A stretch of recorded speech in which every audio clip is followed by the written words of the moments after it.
Know this. Introducing the original blood clot podcast, not players. Soothing Semantics. Special dedication all the way from New York. Boom. Yeah, man. SWOT Semantics. Yeah, me know. Boom. Soothing Semantics. Yeah, me know. Big ups to the man now. Soothing Semantics.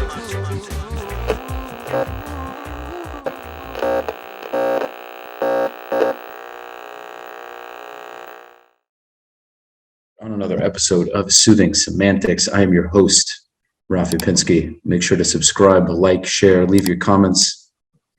And today we have someone who we're going to introduce as M. Okay? And M is quite an interesting story. This is definitely going to be one of my most interesting episodes to date. I had some other pretty interesting episodes, but this one is definitely at the top of the list. So M, tell us a little bit about your upbringing. All right. Well, basically the reason why I guess I assume I'm here is because I was raised Jewish in a religious Jewish family. And I was Hasidic for a certain while, not for long, until I was like about 3 or 4 years old. And then we stayed in the religious community, but like modern Orthodox, I'd say. And then, yeah, I became Muslim. It all started when my mom met my dad, and they fell in love, and they had me. Hi, I'm Ryan. In my life, it's kind of crazy. So so until 3 years old. So I think maybe some people thought you were raised Haredi or Hasidish until you were older, but it was only until you were 3. Okay. And then after that, how did you kind of grow up? How would you kind of label it? Well, I'd say modern Orthodox. Modern Orthodox or conservative. I don't know, like it's, I don't really exactly know like where you draw the line for these labels. I went to Jewish school until I graduated high school, like my whole life. So, and I was still like Shomer Shabbat, we ate only kosher at home or even outside of the home. We did all the holidays, kept Shabbat. So pretty religious, I would say. Okay. So yeah, I also grew up modern. Definitely didn't grow up Hasidic. I grew up modern pretty much my whole life. There was a period in elementary school where I was a little bit more religious, I would say. But more or less modern. I was raised by my grandmother, actually. So she raised me religious, and now I'm more traditional, actually. So your parents got divorced, I imagine? Yeah. At 3? Yeah. Okay. And then your dad continued to be very religious, or he kind of went in the same direction? How was that? I think he continued to be very religious, basically. Also, like more of a background of my story, but like since my mom is not Ashkenazi, it's like she became Hasidish when she was like 12 because her mom remarried a guy who was Hasidish. So she was like a Baalei Teshuva, like they were religious but not like Hasidish. As most Hasidish people are Ashkenazi. I mean, I'm sure you know that. Yeah, well aware. I grew up in a neighborhood. Have you ever heard of Borough Park? Yes, I know Borough Park, yeah. You've been there? No, but I know I have family that lives like close by. Really? What a small world. That's crazy. Yeah. I was a waiter in that area for years. They used to, oh my God, I remember the first time I was giving out challah rolls and they're like, the bilkelach. And I was like, the what? And I was learning all these different slangs, and I used to imitate them all the time. Hello, waiter, bring me the wine right now, please. Can you broom sweep? Can you broom sweep? Like, it's not a regular sweep, or can you get the broom? It's can you broom sweep? I need a soup plate. A soup plate. It's a bowl. A bowl, yeah. I mean, a lot of them, like they like the main languages, like obviously Yiddish. So like I even know for myself, like I was young, but like, so I went to like a school that spoke English young, but I remember like when I had difficulty speaking English, I remember it was like before like kindergarten, so pre-K, I was like, oh, I don't know, there's a knip, I don't know how to take it out. And she's like, oh, the knot. And I'm like, knot? That means like knot. I was confused. Right. And she was like, no, it's spelled differently. And I was like, okay. But I was 3, so I was really young, so I was able to adapt quickly, but it was different, I guess, for my sisters who were older than me. Mm-hmm. So I go to a fully English speaking school. but yeah, the some of the, especially the men in the city community, they have like a worse education, I'd say, when it comes to Oh, form. terrible education. Yeah, their English is like, even if they learn English, their spelling is terrible. Yeah, because they don't really have an English education in school. They do the bare minimum just so the government doesn't shut them down, just so they keep getting government Like the funding. women, they're better off because they learn more secular studies than men, but the men like focus more on like Torah studies. Right. So, in there, yeah. The reality though is that business wise, a lot of them do exceptionally well. Yeah, there are definitely poor ones, but the one thing I can say is the community helps they help each other out more than any other community I've seen. Do you have are there things I don't like about it? Yeah, of course. I'm not exactly trying to be part of the community, as a member, but I still consider them family. Like if I need something, I know they'll be there, right? All these organizations, all these volunteer organizations were started by them at the end of the day. Like Shomrim, Hatzalah, you name it, right? For burial, for anything. If your car breaks down in the middle of the road, you have, I don't know if you heard of them. They call them chaverim, chavarim. That's what they Oh, call well, them. there's for everything, yeah. Yeah, for everything. So that's My like mom really called special. them when I like thought I broke my ankle, it just hurt, and she like freaked out and she called them. And I was like, bro, my ankle is fine. I just woke up and walked on it wrong. Yeah, but it's nice. So okay, so now moving forward, right? So you grew up modern, you went to a Jewish school, and in your video you mentioned that they were very Zionistic, right? Mhm. So how did that kind of transition from you being very pro-Israel to now where you're just in a complete opposite mindset, where you totally shifted? Where did that kind of change? Well, it changed because, like I said, since I was raised in a small community, like I only saw one perspective. Like, I only really had Jewish friends. I had like my neighbor who wasn't Jewish, but like she was my age. That was about it. Everybody else that I knew was Jewish, and everybody else that I knew thought the same. Um, so like I was just seeing one perspective, and I never really thought of the basically I never like looked at it through the other perspective. So I was just getting my information from one side, hearing like, oh, they're doing this bad, they're doing this bad, they're doing this bad. Look, we're just innocent, and they're doing all the bad. All the bad comes from them, which obviously it has to be more nuanced than that. Everything is more nuanced than that. There's always like stuff from both sides. But the way I saw it, I was like wholly convinced that like there was one side that was completely in the right, 100%, and one side that was 100% in the wrong. And like they do no wrong, like Israel does no wrong. So basically, until I graduated high school, like I was still Zionist, I would say. And when it started is like, it was a few things, but like, I remember like I took a class. I remember one thing that got me reflecting on it was like, I took a class you guys don't have that, but we have that in Montreal. It's CEGEP. So it's like pre-university after high school. Mhm. I took a class that was like about the, Irish independence, and they were like, whatever, they were like conquered by the Great Britain or whatever, UK. And then after they fought to like, for freedom, and they like basically did like terrorist activities, which, people would call what Palestinians do terrorist activities also. Like they would like go against the army, they would come with guns. It was like I forget what it's called, but the Irish Liberation, I don't know. Anyways, I could definitely look it up.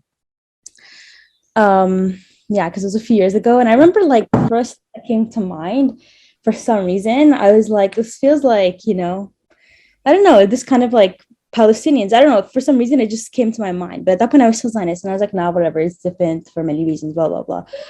So I was like, anyways, that was one thing. You said it's different in many reasons. What do you mean?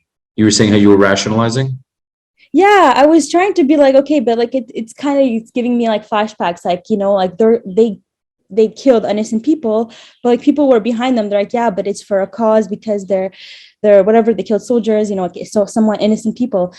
And I was like, that's bad, but I also understood them. And like the way like when we were taught about it, it was like, yeah, it's bad, but you have to understand like why they did it.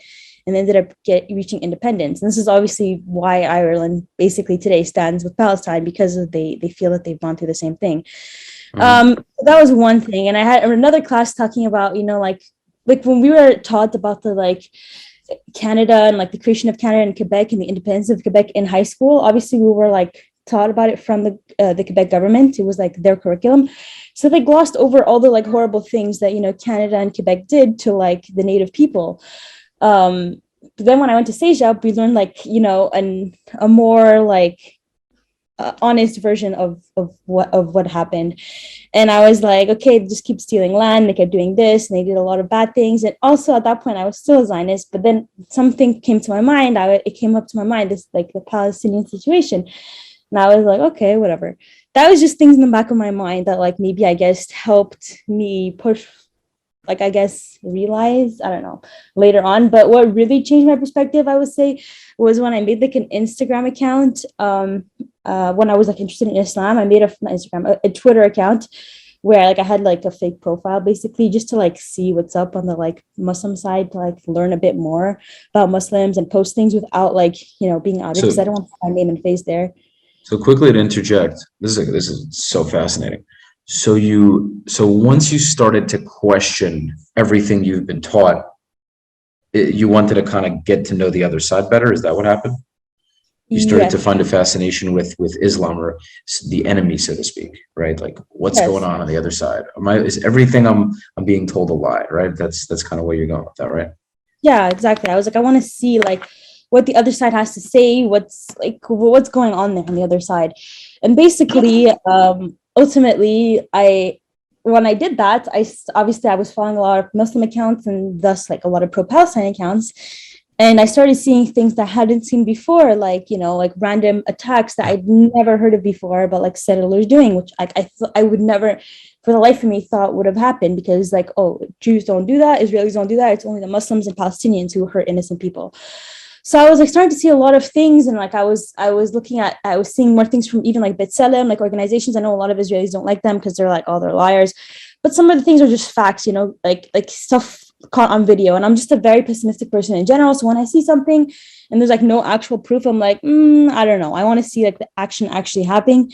And then like, okay, I can believe it, even if it comes from a Palestinian source, because I see like obviously sometimes people post things from a Palestinian perspective that are just like iffy, and I don't know if I should believe it.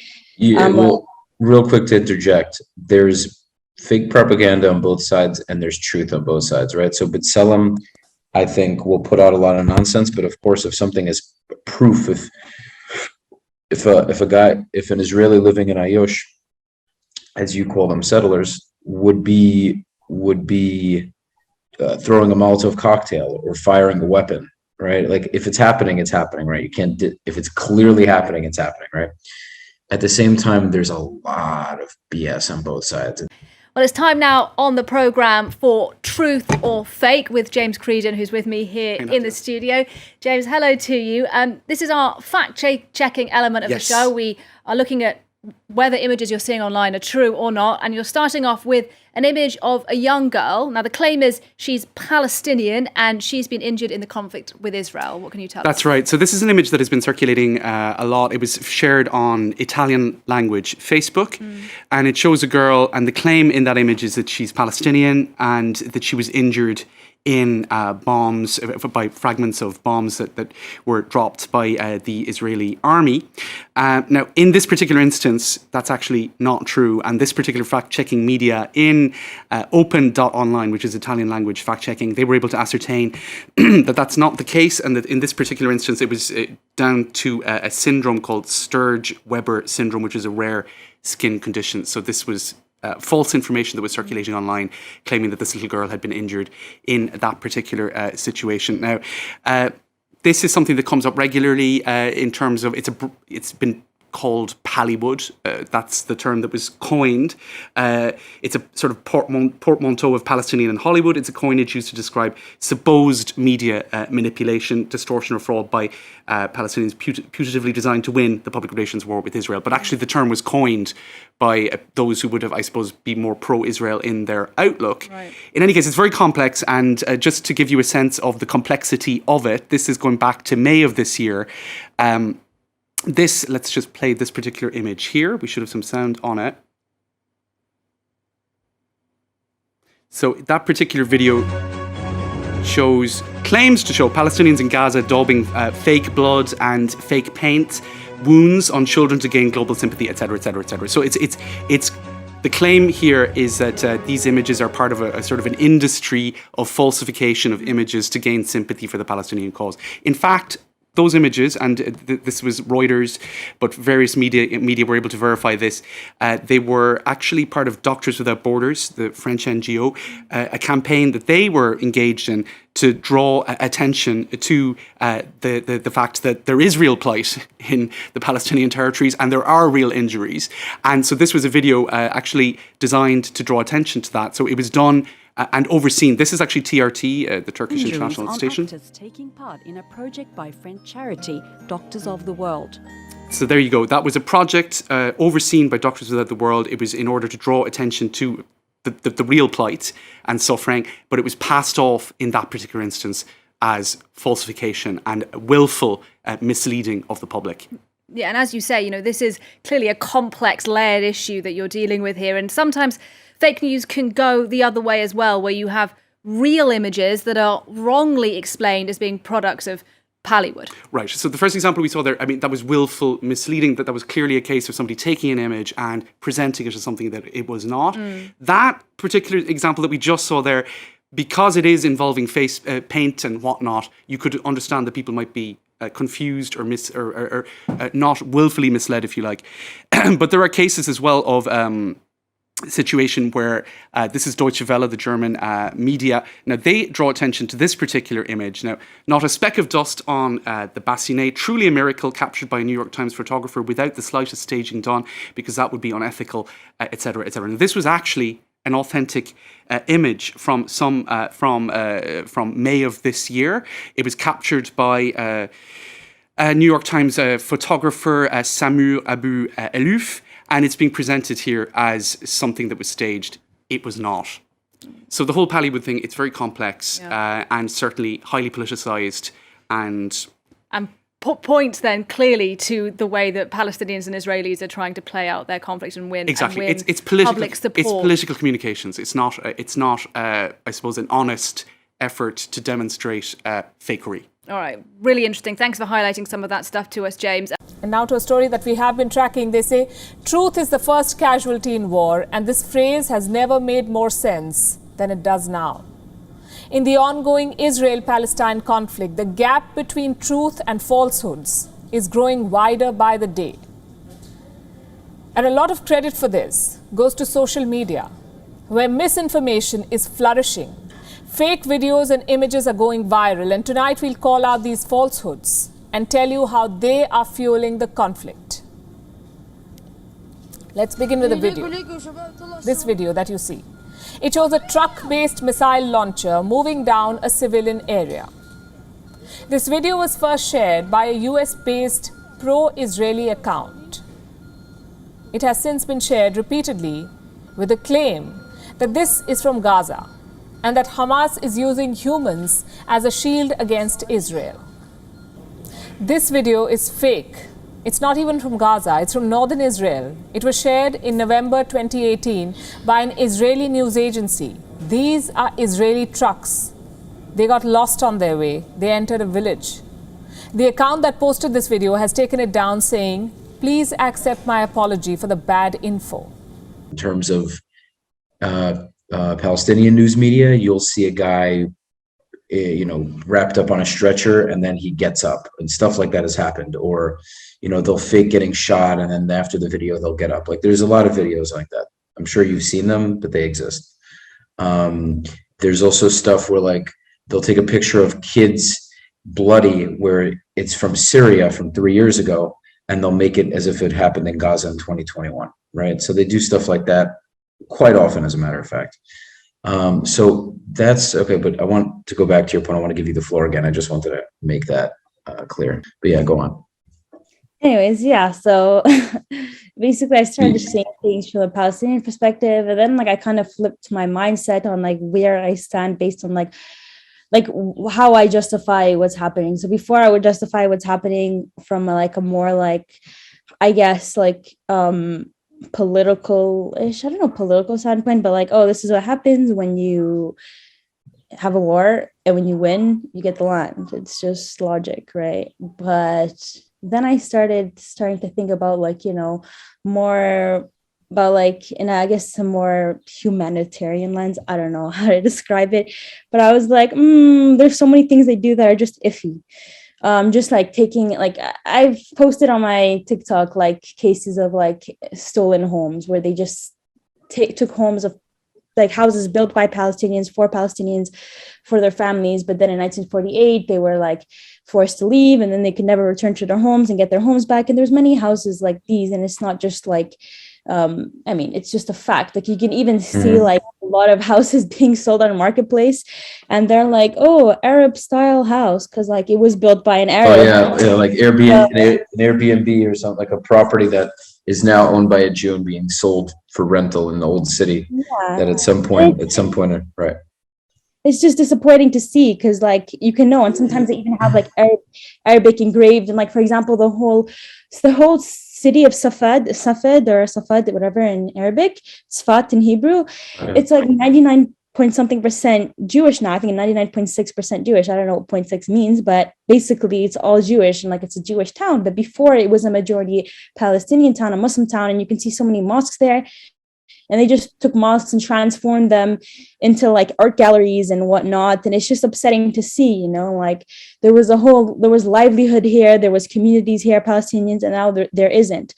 So just looking at it from that perspective, it's hurtful to see, because I know people who have had their families there and they can't go back. I know people who have their like grandparents from there and they can't even go back and visit their grandparents' home, and like, you know, where they built their foundations for their family.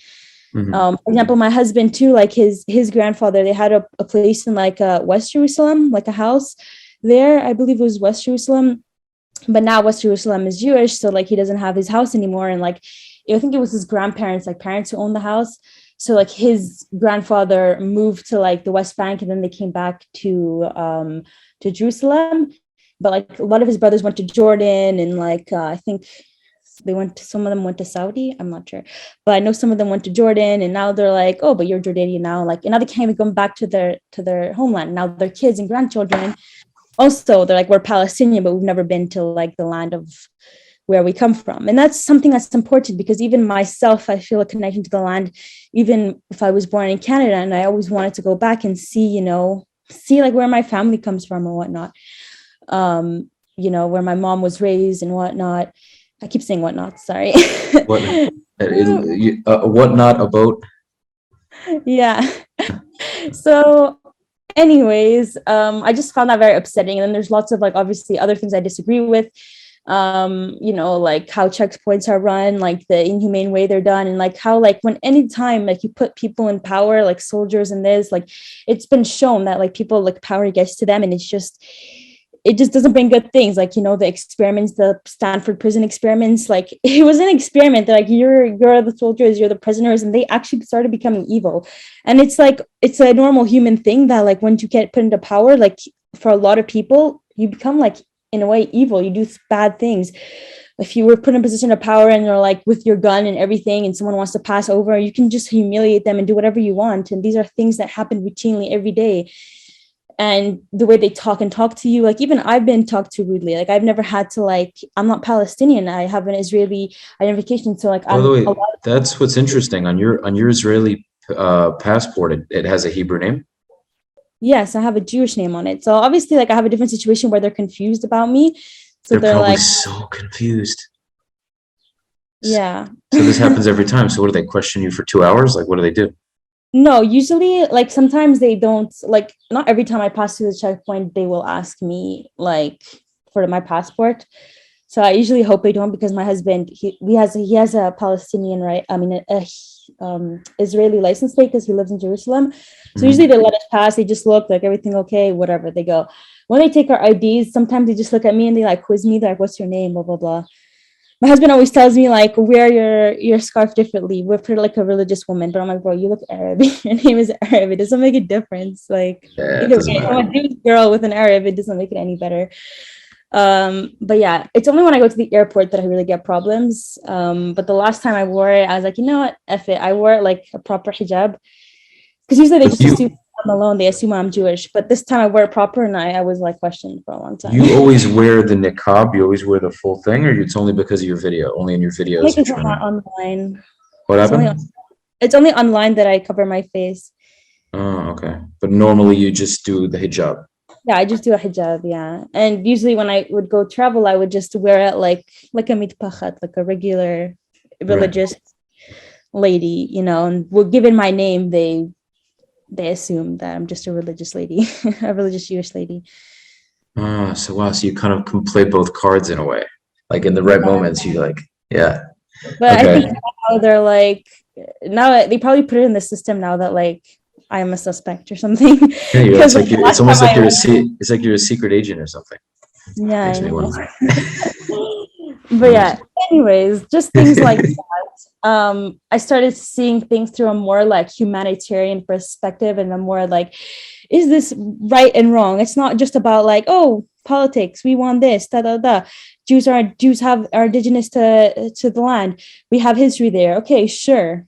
That doesn't make it okay for what's happening, basically. So, but you do think that Jews have a connection to it? Well, yeah, I mean, of course, they do have a connection, but that doesn't mean Palestinians don't. You know, I mean, sure. Jews were never the sole people on the land, and even before Judaism was created, it was the land of Canaan, and there was Canaanites, and then even the Torah itself, and like Dvarim, I'm not sure which perek, like maybe 7, I think it's perek 7, God describes like, go to the land of Canaan and take the land by force, you know. Don't marry them, don't marry the Canaanites, only like don't take their sons for your daughters, your daughter for your sons, blah blah blah. Take the land, drive them out. They say like kill them or whatever, which happens generally, and even in Islam, of course, it happens. When you take land, you drive the people out. So this is also what happened in the Torah. This is just the Torah. So I gotta say something interesting, and this is very primitive, but this is what has happened throughout history. And as much as I want to be very clear, this isn't what I want. It would have had a different reality. Most of the time in history, when one country or one group conquers another, they conquer them to the point of no return, pretty much. Or even if they can live, even if the surviving tribe or group that was conquered is alive, right? Let's say there's a few thousand of them, whatever it is, they have been conquered to the point where they just accept that, okay, this is how it's going to be now. Where Israel and the Jews, on the other hand, yes, they definitely did quite a lot of conquest, but did so in a way where, yeah, of course, a large percentage of the Arab population in the area was not, was either expelled or killed or whatever. But now there's still a lot of them, right? There's a large group, there's millions, right? Inside and outside. Both in the West Bank and Gaza, in Israel proper, in Jordan, and probably Lebanon and America and Europe. There's just a lot of areas now. So as much as there was a lot of tragedy, I would say that compared to how other groups were conquered, there's still a nice amount of them. Anyhow, okay, so I completely understand the Arab side in terms of, there's just so much to unpack here. Okay, so basically you were saying you agree that the Jews have a connection to Israel, right? At the same time, you feel it doesn't give them the right, or didn't give them the right to do what they did, right? And there's validity to that, right? So just because the Torah says the Jews were promised the land of Israel, and there was the temple, the Beit HaMikdash there, and all those things, it doesn't mean that the Jews can thousands of years later just kind of waltz over and say, hey, well, we're back, right? So, as we know, the Jews came even in the late 1800s, early 1900s. They really started flocking in the 20s, 30s, 40s, for many years after that as well. And ultimately, when they came back, the British had rulership over it. It was called the British Mandate of Palestine. I'm just also talking to the guests listening, so to the listeners listening. So, they came back in droves and hundreds of thousands, and the British said, all right, well, we got to figure something out. We got to figure a solution so everyone can kind of live harmoniously. Obviously, that wasn't so realistic, but that was the idea initially. So they had the UN partition plan. We don't have to go into the entire history over the course of our episode. We'll definitely talk about it more. There was a partition plan. And the partition plan, the Arabs would have part of it, and the Jews would have part of it. Now, neither side, I think, thought of that as ideal. So UN partition plan of 1947, the Arab state was basically going to be the top half, and then a large area of Gaza, pretty much a lot of a nice amount of coastline. But you can argue both at all. They tried to split it evenly, right? All right, you get your half of the cake, I get my half of the cake.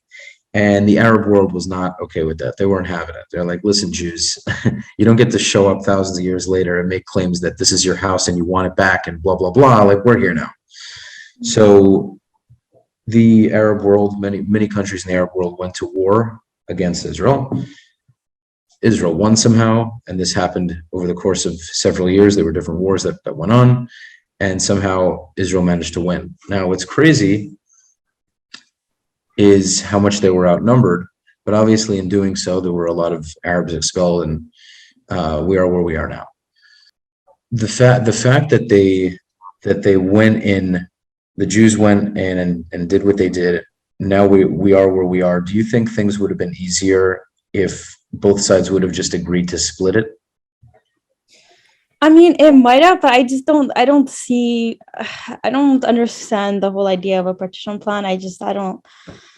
To me, it doesn't really make sense, because, like, I don't know, like, how do you divide fairly? Like, if your family comes from one area and then after the partition plan you get another area, it's like meaningless to you, you know? 100%. I don't think it was a solution either. Like, it's not, yeah, that's the thing. It's not like it's like, oh, it's a cookie, you get one half, I get the other half. It's not like that. So I think it's oversimplifying the situation, and like the, yeah. Like, for example, Hebron, it's both holy to Jews and Muslims. So who's going to get it? You know what I mean? Who's going to get it? And why is it fair that one party should get it over the other? Well, and a lot of areas are like that. I mean, Jerusalem was supposed to be, like, I think, a mixed, like a neutral. I'm not sure how they were trying to divide that, but Jerusalem, the whole of it is holy to both, right? Because I'm Muslim, so we believe that basically everything is, I think what a lot of Jewish people don't understand, it's like, oh yeah, but it's our holy place. But it's that being your holy place makes it our holy place, because we believe in the same God. And basically everything that was made holy for Jews was also made holy for Muslims, because it's the same religion for us. For us, it's the same religion, just a continuation. So, for example, the Beit HaMikdash, the like temple, or like the Temple Mount, in Arabic and Islamically, like, yeah, they call it Al-Quds now, but the name Islamically is Beit al-Maqdis. It's like the same word, Beit HaMikdash, Beit al-Maqdis, because it's the same God. We believe that, yeah, God made this holy place for Jews, but then after God sent, Islam, that's the continuation of it. Do you think it's interesting? Do you think it's interesting how, if we're talking about what's stolen or what's adopted, Islam is pretty much just a break off of Judaism? Doesn't that kind of make you think of, like, how if we're talking about different religions, although they're monotheistic and Abrahamic, if you look at all of the, right, you look at they'll have, instead of tzedakah, they'll have how do they pronounce it, sadaqah, or all these, so many terminologies in Arabic are clearly a derivative of Hebrew, meaning we don't have to talk about modern Hebrew, because a lot of modern Hebrew isn't the same as Lashon HaKodesh, or the older biblical Hebrew, but still there's a lot of words that were taken. And it's just interesting where you'll have Beit HaMikdash, for instance, but Beit al-Maqdisi, like, it's clearly the same word, but used, Arabic is, essentially a language that came afterward. So it's just very interesting. So you can kind of argue, you can kind of argue that they adopted their thoughts and ideas from Judaism. I mean, that's how probably a Jew sees it. But the way as Muslims we see it, it's the same God, same religious, same message. So, for example, a Harry Potter book series, the third one isn't a copy of the first one. It's the same. It's literally just the same story, just continued. So it's not a knockoff of it. It's the same author. same story, just a continuation. So in the Quran, or in Islam, we know that God speaks to his people in a language that they are familiar with, that they know. So for the Bnei Israel, they were speaking, like some type of Hebrew at the time. So that's the language of the Torah, right? Because it's a language that they can understand. For Islam, it was in Arabia, so the Arabians spoke Arabic. So Arabic is basically very similar to Hebrew. So sadaqah is just like, that was just how they said, charity at the time. All these things, like Ibrahim is just how they would say Abraham, because they just, obviously the letters and sounds is different in Arabic and Hebrew. So you can call him Abraham, Avraham, Ibrahim, it's the same thing. It's just the Quran is written in Arabic for the sole reason that it was revealed to an Arab and to Arab people, so that they can understand. So it doesn't have to be in Arabic. Like, you can read it in any language, because the message stands the same if it's written in Hebrew or Arabic or English or French. It's just that it was revealed in Arabic, right? And there's not always equivalent words in Arabic and English. So that's why it's best to speak the Arabic or to learn the Arabic, because, Arabic is a rich language and it doesn't have all the same equivalencies in English or French or anything else. Yeah, interesting. Yeah, that makes a lot of sense. And this is essentially what Christianity and Islam believes, is that they're continuations. It's just interesting that it kind of stopped at Islam according to that logic. Like, how come there haven't been any other continuations? Because it's the message of God and God said so. That's another point for me of why I believe in Islam. Because at no point in the Torah did God say, you are the last prophet and there will be no prophecies after you. However, in the Quran, it clearly states that Muhammad is the seal of the prophets, and there will be no other religion, monotheistic religion, the religion of Abraham, Isaac, Yaakov, Yosef. There will be no other religion from me after this point. And as we can see, there wasn't really any major religion after that point. Because, God's word stands true. There have been, like a bunch of other religions who are like not monotheistic. And there have been some like people who claim, oh yeah, I am a monotheistic religion. I'm a God, a prophet. But these people have had no evidences, have had no text, no like actual big text that makes sense, as coherent. So that's why there have been no other major monotheistic religions. And this is another thing for me that confirms my belief in Islam. Is that how is it just a coincidence that prophecies suddenly stopped after God said in the Quran that it would stop? So for me, that's just like a confirmation, and that's why I believe it even more. And I feel like, I don't know, like as a Jew, and like I now have a community of Jewish reverts to Islam. We're like 20 people now, alhamdulillah. For me, I think that's 20 Jews who converted? Yeah, like of that I know of. Did you convert any of them? Not like you didn't tell them to do it, obviously, but I'm saying, are any of those 20 responsible, like kind of because of you, do you think? Or largely because of you? One of them, yes, because when I met her, she was like Jewish, self-identified as Jewish, and like she was also kind of more on the Zionist side. And then she was kind of rude to me on my videos, but I forgave her. She would like comment like not such nice things. And then at one point she like commented, she's like, hey, can I DM you? I want to apologize for how I acted, blah, blah, blah. And she explained to me that she's been reading more, researching more, blah, blah, blah. And then after, I don't know, it surprised me, honestly, because I didn't tell her anything. I never spoke to her, but then she told me. Now she's Muslim, huh? Yeah, I didn't even speak to her about Islam. She just looked at my videos. And now she told me that she has a friend who is Jewish, and like she knows for a while on TikTok, is also thinking about Islam and asking her to teach her about Islam. And I'm like, oh my God, it's like a whole revolution. And I know, like, I don't know, people think that this is such an evil thing that Muslims do, but I swear to you, we do it out of good intention. Me having her as a Muslim, it makes me happy for her, because I truly believe it's the truth and it brings me happiness. So why wouldn't I want her to be happy? And I see like in her change, she tells me herself, like she feels so happy now, like she had a lot of stress in this, and like it brings her solace. So that's happy. And I have another friend who like, she's an anti-Zionist Jew that like I met because she was like, oh yeah, I'm Jewish. And like, she's Iranian Jewish. And she's talking about like how she's like, it's hard for in her family because they're all Zionists. And the other day she was telling me that like, she's thinking about Islam. And I was like shocked. I was like, what? No, I never spoke about crazy. Islam. We just talk about, Palestine. But she was thinking about actually converting. Wow, that's wild. Well, I'm not sure. But like she said, I didn't push it. I was like, oh, okay, well, you know what? If you have any questions, ask me. Yeah, but yeah, sure. Most of the people, they found me because they were in the same situation as me. And they're like, oh my God, I thought I was the only one. And all these people were saying the same thing. I thought I was the only one. I thought I was the only one. But they're not. It's just that we're like kind of undercover, because it's not something that Jews do, first of all, that convert to another religion, and especially not Islam. Jews are like a tribal religion. We started as a tribe, Right. and it's an ethnicity, and it's a community, and it's a small community. And that being said, it feels like you're like a traitor when you leave, especially to Islam. It's like that on all sides, but yeah, especially to Islam. When Jews convert to Islam, it's like, whoa. But Yeah. it's very rare. And I think, And it's not as rare as you think that it is. That's my point.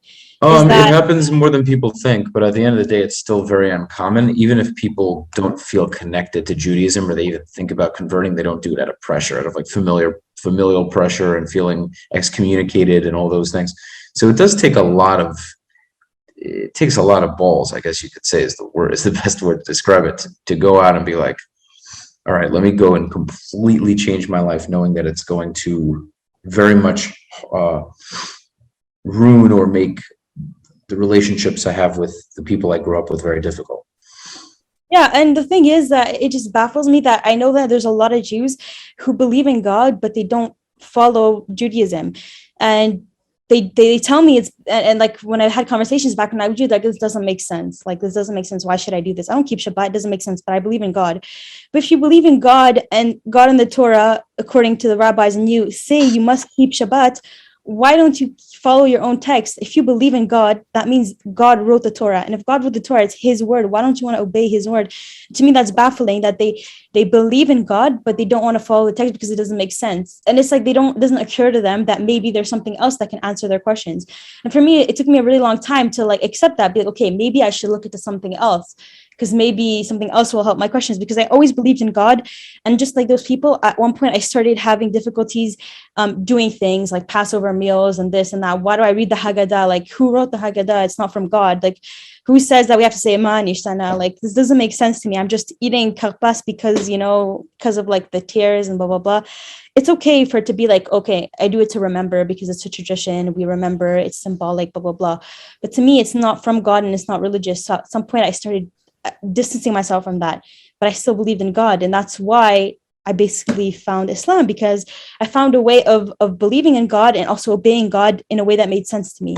And in Islam, I felt like we didn't have so many extra things that we had to do that wasn't from the Quran, that didn't make sense to me. We just have Ramadan, which is in the Quran, and Eid, which is in the Quran, and pretty much all of that. So that just made sense to me. So anyways, it baffles me when I see Jews who believe in God, but they don't want to follow the Torah that is from God, that they believe is from God. So I'm like, it's not so hard. And I always thought it's a different religion. Allah is not a different God. It's the same religion.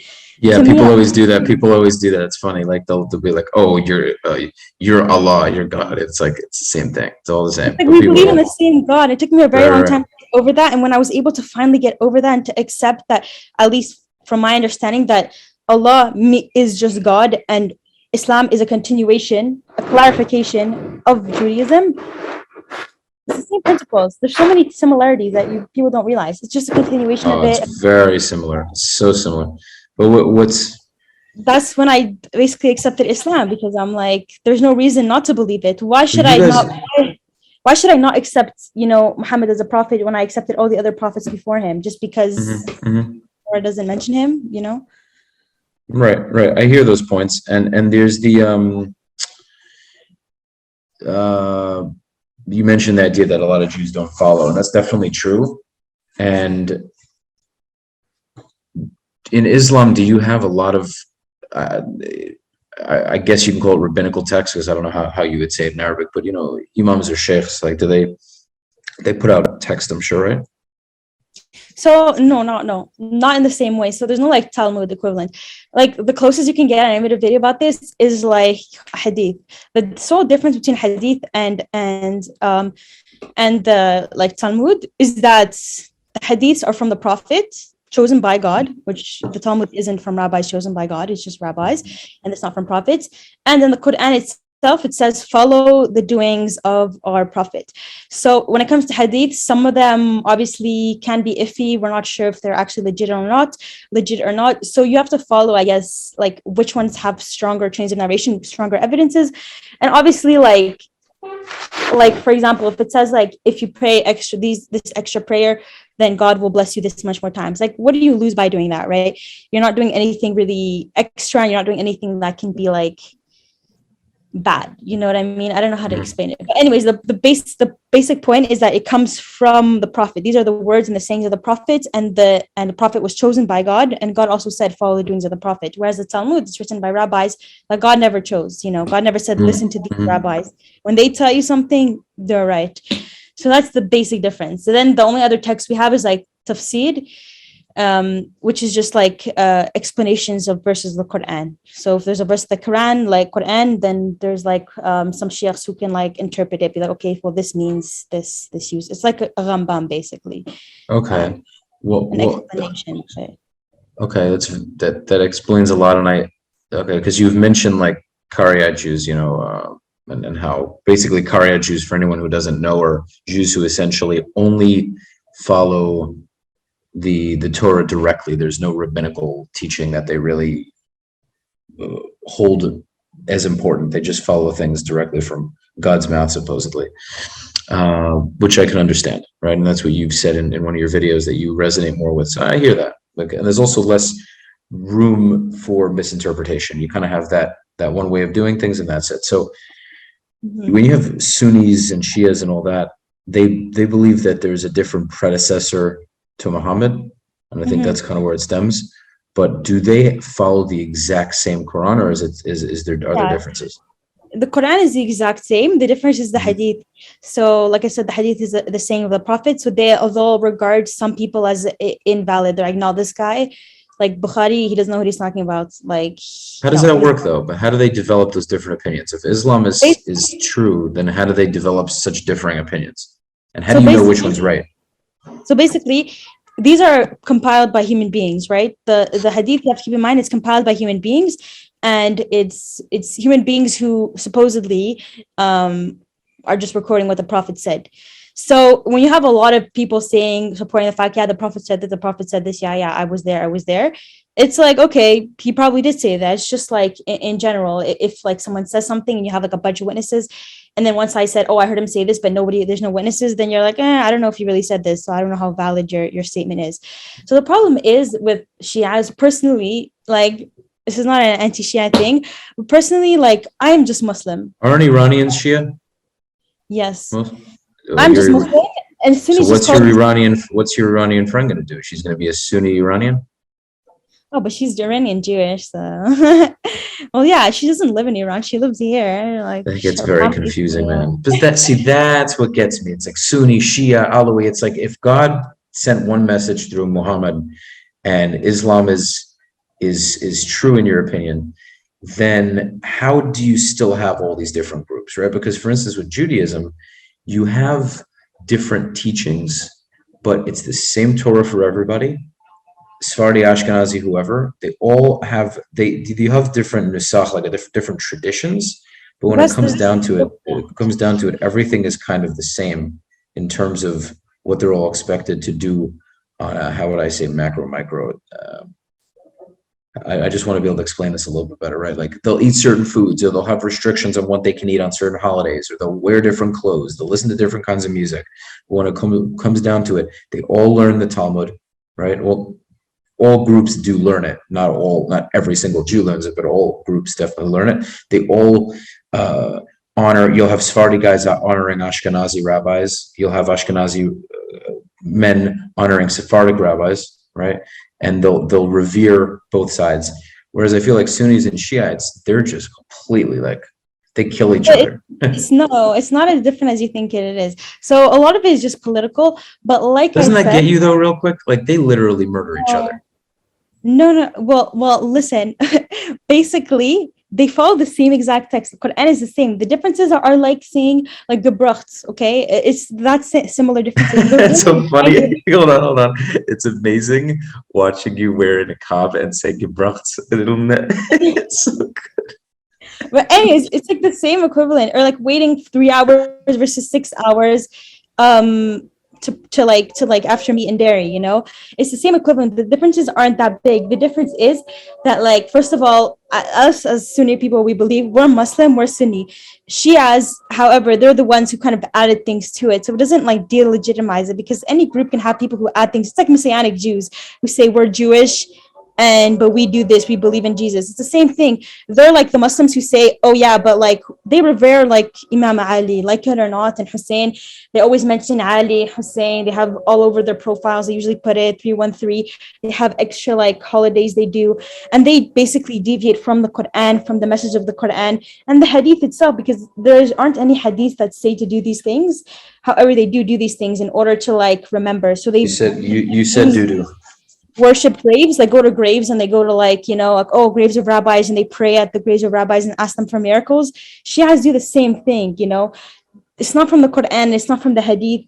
They just do these things that are extra. And this is why when you ask a Sunni, what are you, what religion are you, they just say I'm Muslim. But Shias always mention I am Shia. So it's kind of like it's kind of like being a Karaite, you know what I mean? They're like, oh, I'm Shia. Like a Karaite Jew will be like, oh, I'm Karaite, you know? Like they make sure to like specify that. But the Quran, it remains the same. They believe in the same, they do the same major holidays. They just add more to it. That's just really fat. But you know what, though? That's what kind of, at the end of the day, gets me is like, if something is true and God wants it to be so, then to have this many variations of things, and I understand that people have different opinions, but when something is just known to be absolutely true, you can't argue it. And it's I not know a from very, your, I there's know no from your, and that's my I biggest hear what point. you're saying, but there are variations of how people practice, right? So if something is just proven to be accurate, I think people would do it. What I think happens is a broken telephone, right? So something is said or told initially, and then throughout the course of mouths, things start to change and they start to hear things differently.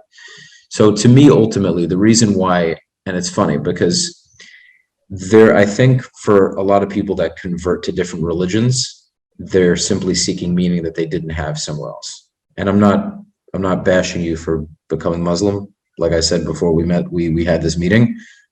To each their own, you know, like do your thing, whatever makes you happy. You find meaning in it. You have your logic. Like there are things you can tell me about Islam that I'd agree with, right? The way they pray.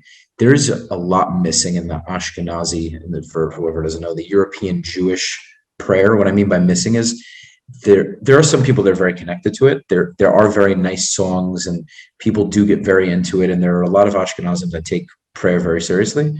But I think there's definitely something lacking in the prayer department on the European Jewish side of things. And I think many people listening to this that are European Jews will agree.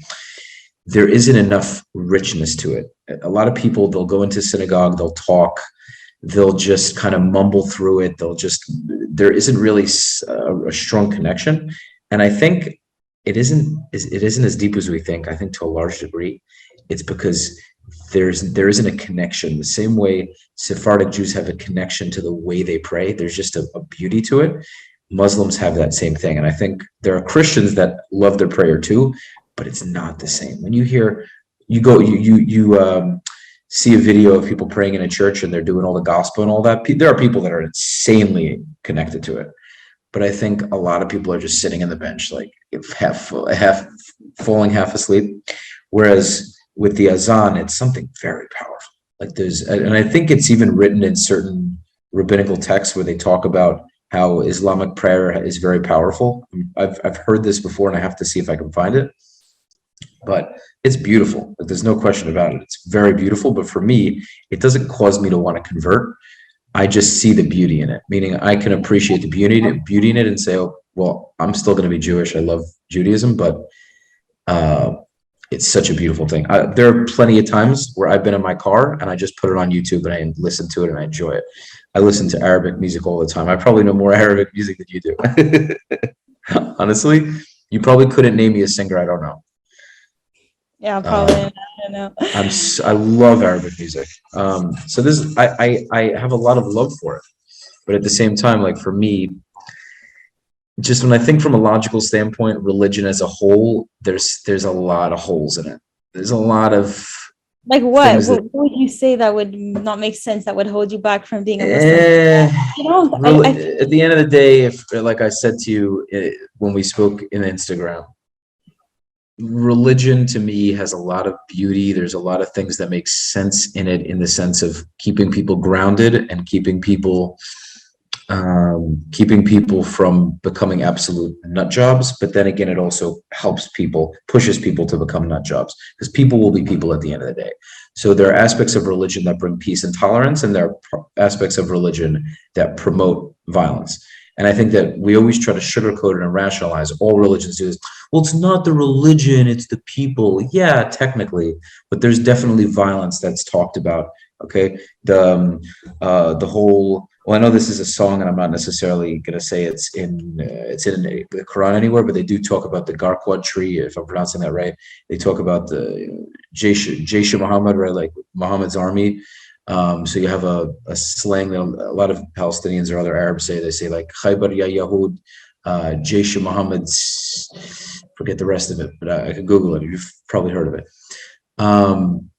That's not very peaceful. You know what I'm saying? So there's a lot of stuff that is definitely a derivative of that. So at the end of the day, compare all religions, all three of them. I love aspects of all of them. I think Christianity makes the least sense, because there are so many variations of Catholicism, Protestant, blah, blah, blah, blah, blah, blah. You can go all day. Like, that religion to me just makes absolutely no sense. So like, that's the last thing to me. You know, Islam, I have an appreciation for it, because it's so much more similar to Judaism, and I think people follow it more stringently. Whereas, although not a lot of Jews are secular or not religious, even the not religious ones, there's still a very strong connection to it. There's like, most Jews will not marry outside of, they won't marry non-Jews. They won't eat pork. They'll fast in Yom Kippur. There's certain things that are very. I think Jews may be in like your community, but like, come on, look at all these famous people, all the famous Jews in media. Like, there's so many of them. There's, especially in America. American Jews like are just completely assimilated. Completely. Oh, like, for sure. It's not as for bad. sure. I know in the States, like, to me, I'm just like shocked at the amount of like they marry Christians, they marry this and that, and they're like eat pork, eat bacon, like don't do Passover, and I'm like, whoa. I know in Canada it's less like that. They're less assimilated. Oh, they are? They're less assimilated? Yeah, they are less assimilated in Canada, because they were less time, I believe, in Canada, and I think they were in America the longest, so they had the most time to assimilate. There's like studies that show that American Jews are like the most assimilated. Like, even because French it's easy, are less because they have assimilated. good times. The reality is, this happens to Muslims as well. Muslims haven't been in America for as long, especially in the numbers they are now, right? So you have Dearborn has the largest Muslim population. So I think when you can create a very strong Muslim population, like in Dearborn, you're going to have people that, because it's such a large Muslim population, you don't have as much of the outside influence. But I've watched documentaries on Dearborn of drug problems in Dearborn and Yeah, I saw other, I saw that video, I think, that you're talking You about. saw it? Yeah. So I love documentaries. I love to just soak up information like this. And human nature is going to be human nature. You have Muslims that marry non-Muslims. I've met people that have like a half Arab Muslim parent and a half Christian or whatever parent. Once you start to leave your very traditional conservative society for another very open society of do whatever you want, live your truth, live your life, then people start to assimilate. They want to try other things. The dark Arab guy wants to date the lighter girl. Ahem. That's kind of what happens, because there's an attraction to it, right? The forbidden fruit tastes sweeter. There's something fascinating about the other side. You became Muslim. It's fascinating. Your Palestinian husband was probably like, oh, this beautiful, light-skinned Jewish girl, right? He thought I was Arab when you met me, but right? Though you're Arab, but maybe he did. I'm sure he didn't think you were. I don't know if he thought you were Jewish, but either way, no, he thought I was Arab. Oh, really? But but Arab men find Arab Indian men, like in general, darker men. You know, think about how many Taimani guys marry Ashkenazi girls. It's just the opposites attract, especially in terms of looks. A lot of the time, lighter skinned women in Middle Eastern countries are considered to be very attractive. Even Spanish countries like in Colombia or Brazil, like a lighter girl is considered to be very attractive. I know, it's weird. But also here, like people like darker people, like in Canada, the better looking girls are like the girls who are tan and this and that. Everybody likes like the opposite, you know. They like, So oh, she's exotic, you know. yeah, so 100% exotic is different for different people. Like in the Arab world, whiter is exotic, but in the Western world, darker is exotic. It's just the opposite. That's all it is. So it's interesting. Yeah, I know. Arabs have also Israeli men, I think, but they have this weird like thing. Like for especially Russians, like I'm like pale, but I'm not like, you know, I'm not like the standard because I still don't have like, you know, I'm not Russian. I don't have blonde hair, blue eyes, super fine European features, you know, Right. like those like small noses and stuff. I'm still Jewish, so You still have a Jewish nose? kind of. It's hard to tell with the thing, but anyway, with the niqab. But anyways, yeah, I'm like, I don't have a big one. It's definitely, huh? Regular nose. You don't have a big nose, no, a Jewish nose, I wouldn't say. Yeah. Well, I'm half Italian actually. My father's Italian. Yeah, especially when I get a haircut. Now my hair is all like long, but usually I get like a faded haircut. I honestly, I get very similar haircut to your husband.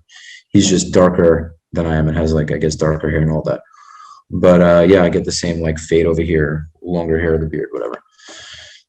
So, okay, so there's so much to talk about. And what's so funny is I had a feeling this would happen. I had a feeling we would get along pretty well. Like, get along nicely.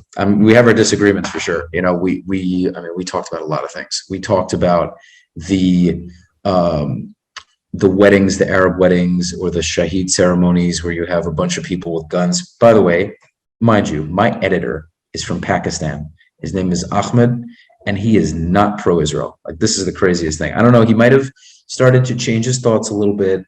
I'm not trying to call him out because he's going to be listening to this. He's going to probably love this episode. I imagine, I don't know what his thoughts are now, and if he's watched a lot of my videos and maybe he's had some different views on things. Probably not, just because people have confirmation bias. And what my real estate coach actually just spoke about this. Confirmation bias is when you believe something so strongly, you're going to look for evidence to further prove that what you believe is true, right? So when you were a Zionist, you looked for every reason to believe that being a Zionist made sense. And now that you're an anti-Zionist, you're looking for everything for you to prove your belief that anti-Zionism makes sense. And that's why it's important, as my coach was talking about, to be able to keep a fluid mind and always be open to change of thoughts and kind of questioning your beliefs. Do you ever miss Kugel? Do you ever, when you're in like I mean, my mom's friend like makes up and brings it over, but my mom never made that, so I don't know. But yeah, I can still have Kugel when I'm at my mom's house if her friend brings it over. But I don't really like the way she makes it that much. But yeah, pretty good. Kugel was never really my thing. I'm Ashkenazi from my mother's side, but I'm such a Sephardi at heart. Like most of my close friends, the majority are Sephardi. I'm probably going to marry a Sephardi girl. I eat everything like Moroccan. Hilarious. Yes, I'm gonna move right next door to you, and you find me a nice Muslim girl. Listen, all respect to you. It's all good. You don't do your thing. And I watch how like at the end of after the episode for the next like 3 months, you're sending me like, you know, Islamic stuff. Like, try it out. You never know. You know. Yeah, I'm not pushy. You have like a vein on your head right here. Okay. Anyways, so a couple of like big questions. First of all, we were talking about confirmation bias, right? And at the end of the day, people will really, and most humans are guilty of this, right? We want what we know and have been taught our entire lives to make sense, right? Totally going into a different conversation. It's related, but it's going somewhere completely different. When you were growing up, and I'm not trying to be your psychologist here, but I am trying to kind of get a feel of what made you go in take a different trajectory. Were you somebody like growing up in elementary school and high school that you'd say was pretty popular? Like, did you grow up kind of having a lot of friends and things like that? Or not really? No, we had a really small school. So like in my elementary class, for example, like I remember 6th grade, we were like 12 kids. So it was like weird. I had few friends, but we were like 12 kids. So No, I wouldn't say I was popular, but I mean, I wasn't that bad. At least not in high school. I mean, at least not in elementary school. I was like the class president, so I wasn't that bad. Like I was voted Were for. you the goody two shoes, the A+ student all the time? Yeah, kind of. You were always like getting the good grades and doing all that? Yeah. I was Okay. always a good student. Yeah, but I always felt underappreciated because like I have a big mouth, so I always talked a lot in class, and teachers would be like, "Oh, you're disruptive, you're annoying," but I still got good grades. So They probably respected you for it though, at the end of the day. Like people will complain about having difficult children, whether they're teachers or parents, but difficult children are usually people who grow up to question things and be leaders because they're thought provoking. They're not just, okay, whatever you say, sure. They might be easier to deal with, but I find that a lot of teachers will find a love for a student that's kind of rebellious in a way, because yeah, the teacher almost sees this as an intelligent kid. Not almost sees it. It's an intelligent kid. Even if the kid misbehaves a lot, the kid is willing to question authority. The kid is willing to go against the grain. There's something intriguing and fascinating about that. And I think just in general, human nature, there's always going to be an attraction for rebellion. You know, mafia movies, criminal movies, your everyday average person is fascinated by people who challenge the norm, right? And you're somebody yeah, who, but I quite still frankly, was like goody two shoes. So I Huh? still was a goody two shoes. Like I wouldn't like break any rules or whatever because I was, I don't know, scared. Oh, okay. I So, no, feel so, like I so wasn't you weren't a rebellious. rebellious person. You just like kind of, you did well. You had your questions, but you were well behaved. Yeah, I'd say I was. I mean, I think so. I don't know. Okay. Do you feel like you were always kind of looking for were you always very passionate about things? Yeah, I was always very passionate. I'm a very passionate person about many things. But yeah, I mean, in high school, definitely I wasn't popular, but like I didn't like how everybody was. And I'm sure like people from my high school, I see that they're looking at my stories and I'm sure they're like, weirdo. They're commenting on everything. Like you see your No, they're people from looking at school. my stories, but I didn't know that they saw my stuff until I started an Instagram, because on TikTok I can't see who looks at my videos. How do you think they found you though? If you're all covered up, did they just, One how did they even person, come? Hmm? one person recognized me, and then I'm not sure how, but I guess it's funny because I thought I was covered up, but then after like people No, that come on, messaged me, your voice, your mannerisms. Like you can cover yeah, up all you want, but if someone grew up with you, if I grew up with you, I would know who you were right away. exactly. Like, Even people that like don't know me, that like some people that I knew from online who never met me in real life, like, is this your TikTok? And people from work were like, bro, I saw your TikTok, and I started getting so embarrassed because I don't like being. I find it so cringy when people know who I am. So like, I almost had like a heart attack when I started seeing people like looking at my stuff that know me. But whatever, I got over it. But yeah, so I know people see me from my school and like they constantly look at my like stories like every day. There's the same people on my stories, and like I know they're coming back because it's like every day. But yeah, so those people I didn't really like when I was in high school. Yeah, I didn't really like these people. interesting. Okay. So you would say in high school you weren't really the most popular person. No, definitely not. No. Okay. Were kids nice? Were they nice to you, or they like annoyed you? My school, I wouldn't say there was real bullying. No one was ever bullying. And also I'm not someone that I don't think you can bully, because I really don't give a damn what people say about me. Right. So like I know people were like, whatever, there was like people would like, they would organize these parties and like have like, you know, house parties and stuff. And obviously me and my friends, like I had like 3 other friends, we wouldn't be invited to these type of things, but I didn't care. And like they would like try so hard, and like I would make my own things. I would go to my own places, make my own parties and whatever, and like post it on Facebook, you know, let's post pictures of us. And I remember like I was in a class and I saw 2 girls in front of me, like literally looking through my Facebook pics of like me going out and like doing things. And I was like, what the hell is wrong with you people? And they would just like be like, oh my God, you think she's so cool, blah, blah, blah.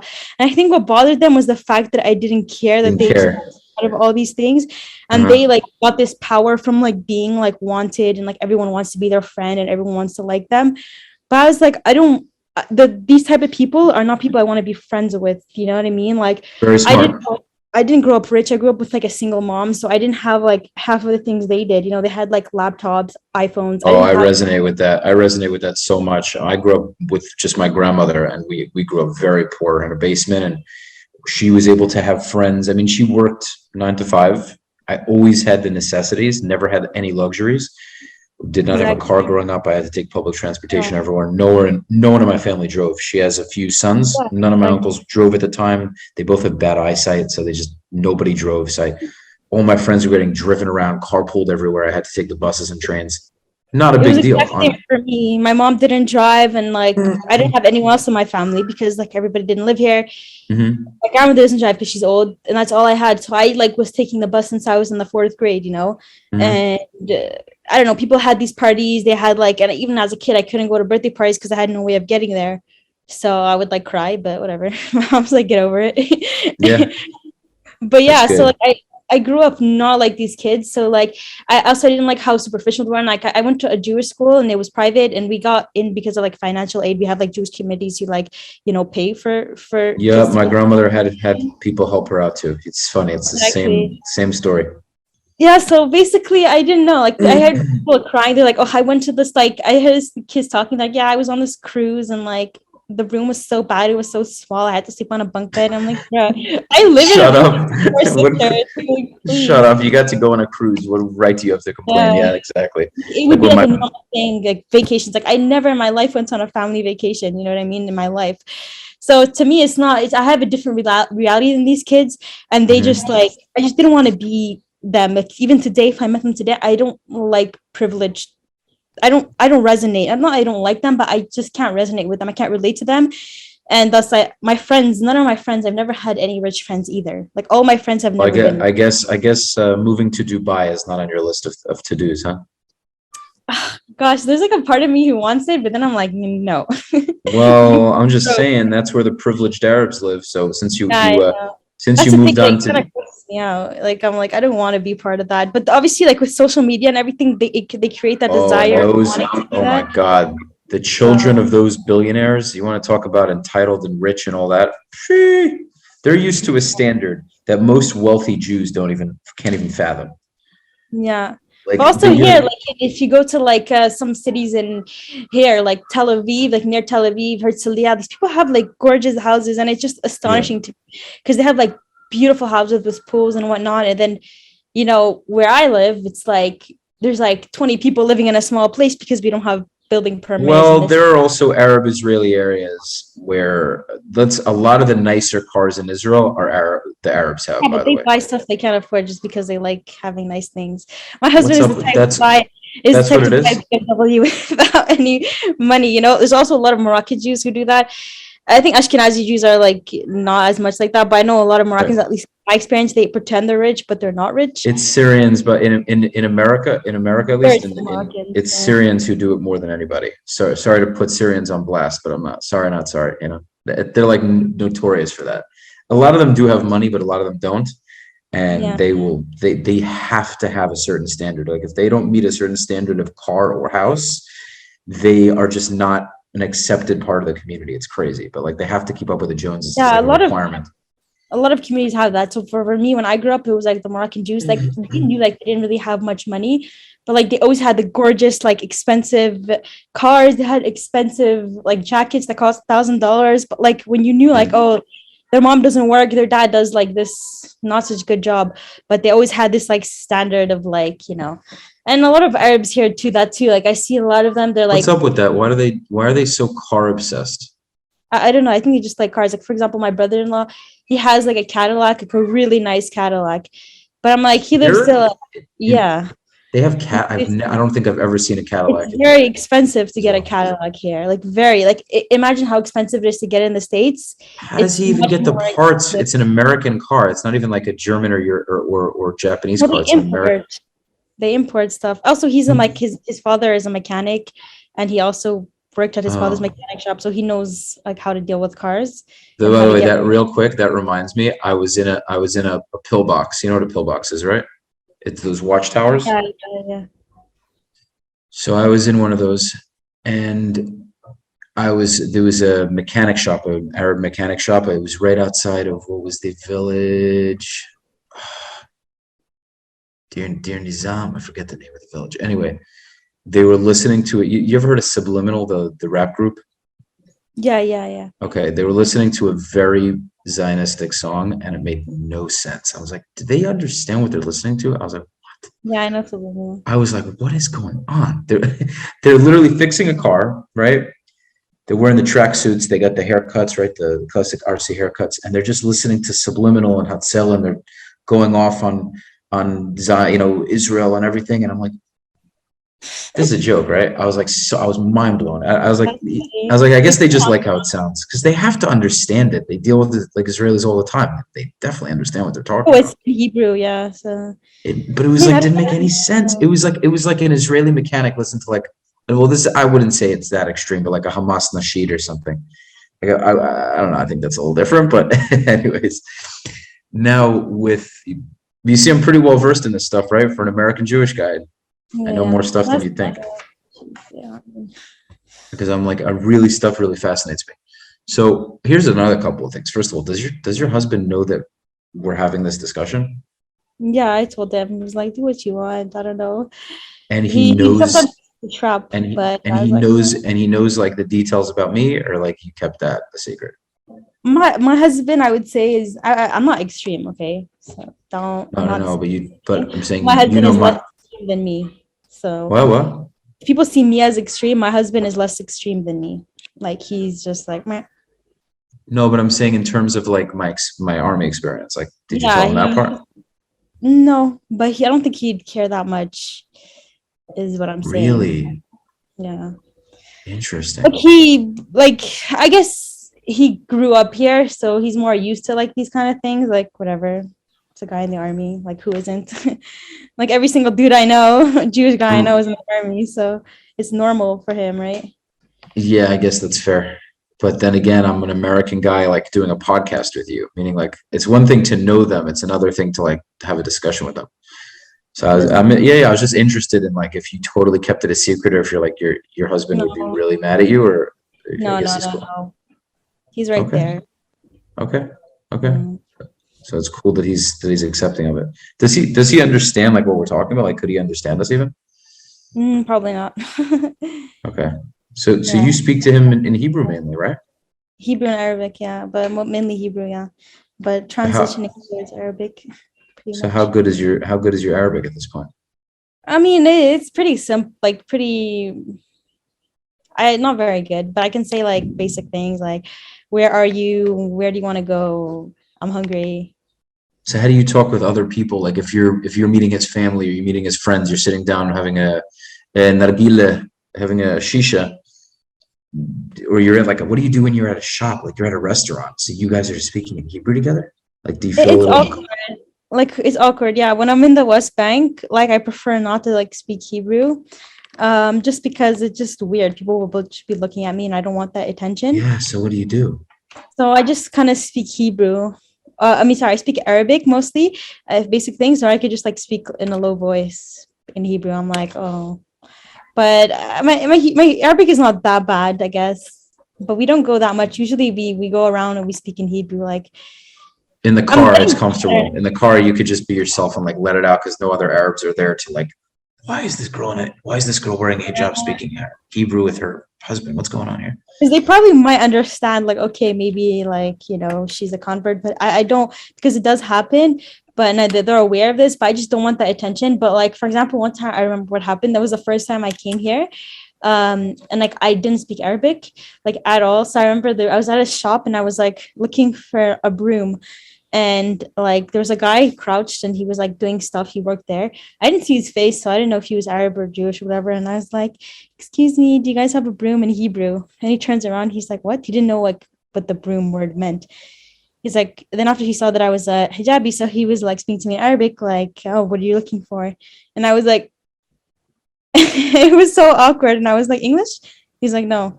And I'm like, matate. He was like, why is this girl speaking to me in Hebrew? And he was so confused and I was so uncomfortable, and I was like, I'll be back. And I just brought my husband and I'm like, speak. Oh my God. Did he explain that you converted and all that? No, he was just like, where is this? And he was like, oh, it's over there. And I'm like, Well, okay. that's so interesting. Well, here's another thing also. Did your husband believe you from the beginning, or did he think this was some kind of like did he have a little bit of trouble trusting you in the beginning? Like, who knows? Like maybe, you know where I'm going with that.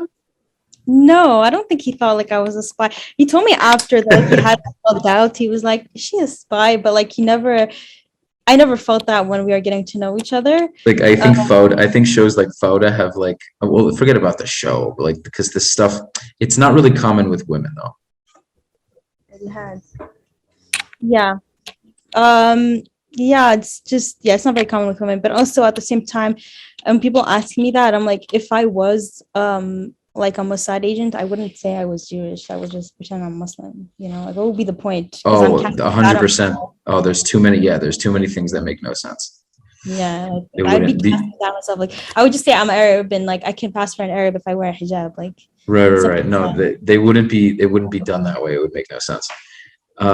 Yeah, so basically we've been having a long conversation, so you might have things to do. I don't want to keep you too long if you're busy, but just in terms of the whole conflict, right? Because we went in a lot into why you converted and all that stuff. So now that we are where we are, the wars have happened.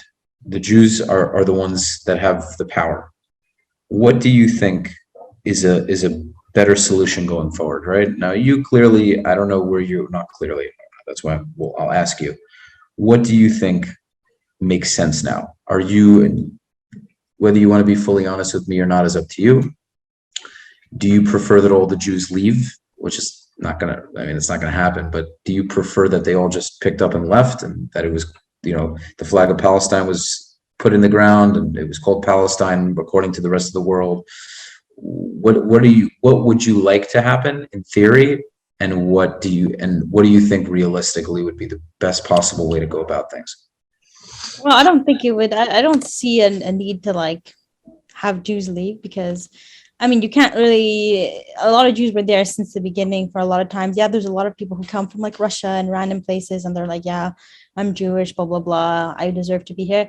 They're already here. They started a base, so like obviously, I'm not for expulsions of people. Just like I'm against the expulsion of Palestinians. During 1948, 700,000 Palestinians. I'm against. Yeah, so I think any displacement. So I think just stopping mass, migration of Jews from a bunch of different countries, stop doing that while simultaneously denying the right of Palestinians to return, So the right to return thing for Jews only makes no sense. What would be fair is giving the right to Palestinians to return, those who have proof that they were here for the years, they have like properties and whatnot. And okay, well, where do they go? Do they become Israeli citizens, or do they just go to the West Bank? They become citizens of a one neutral state. It doesn't really matter so much what you call this neutral state, like whether you call it Palestine or something else, or Beitul Maqdis, But also, how do you rule a state? Because you're going to have Western values of women wearing bikinis on beaches, and then you're going to have strong Arab values of being fully covered, no gay rights, freedom of speech, probably not that great. You're going to have guns at weddings. What'd you say? It doesn't have to be an Islamic country. There are Palestinian Christians and there's Jews, so it doesn't have to be a Muslim country. It can just be like Lebanon, for example. It's not like, there's still like parties, alcohol, beaches, bikinis. There's still a lot of that, it can be something like that. There is that, and there were times where Lebanon was really flourishing. Now it's an absolute hole. That's really, their economy is in the crapper right now. But yeah, there were times even in Syria where people really live side by side.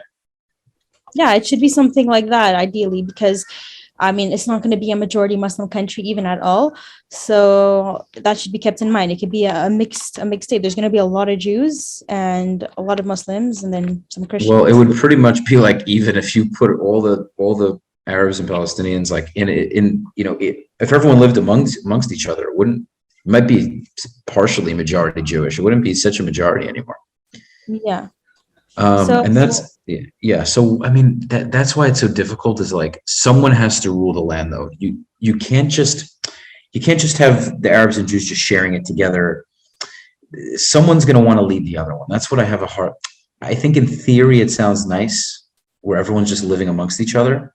The problem is I think that there's a lot of Jews that are not okay with sharing it, and I think there are a lot of Palestinians that are not okay with sharing it.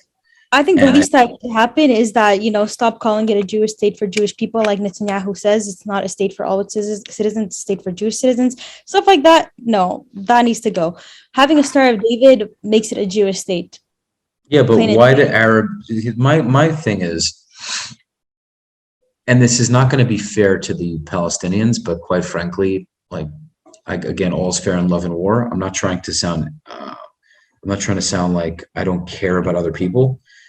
At the same time, you have so many Arab countries. Now, that doesn't mean that Palestinians are supposed to just be like, oh, okay, well, we have 22 other Arab countries. This Rafi guy makes a point. Let me just pick up and go to Jordan because, well, I guess we have enough land. Like, I totally understand that just because there's a lot of Arab land doesn't mean that they want to go anywhere, right? They feel it's their house as much as any other Jews. I get that. At the same time, for some reason, I feel like and I know this sounds like some sort of victim thing to say, but Jewish people want a small part of land compared to how much Arab land there is. And they're, like I said, when we were on Instagram, we're kicked out of so many other parts of the world throughout history. You got to put the Jews somewhere at this point. And I know it's a funny thing to say, but I think just like any other group, they should have their own place to go to. So, yeah, I mean, at the end of the day, it caused a lot of suffering in that process.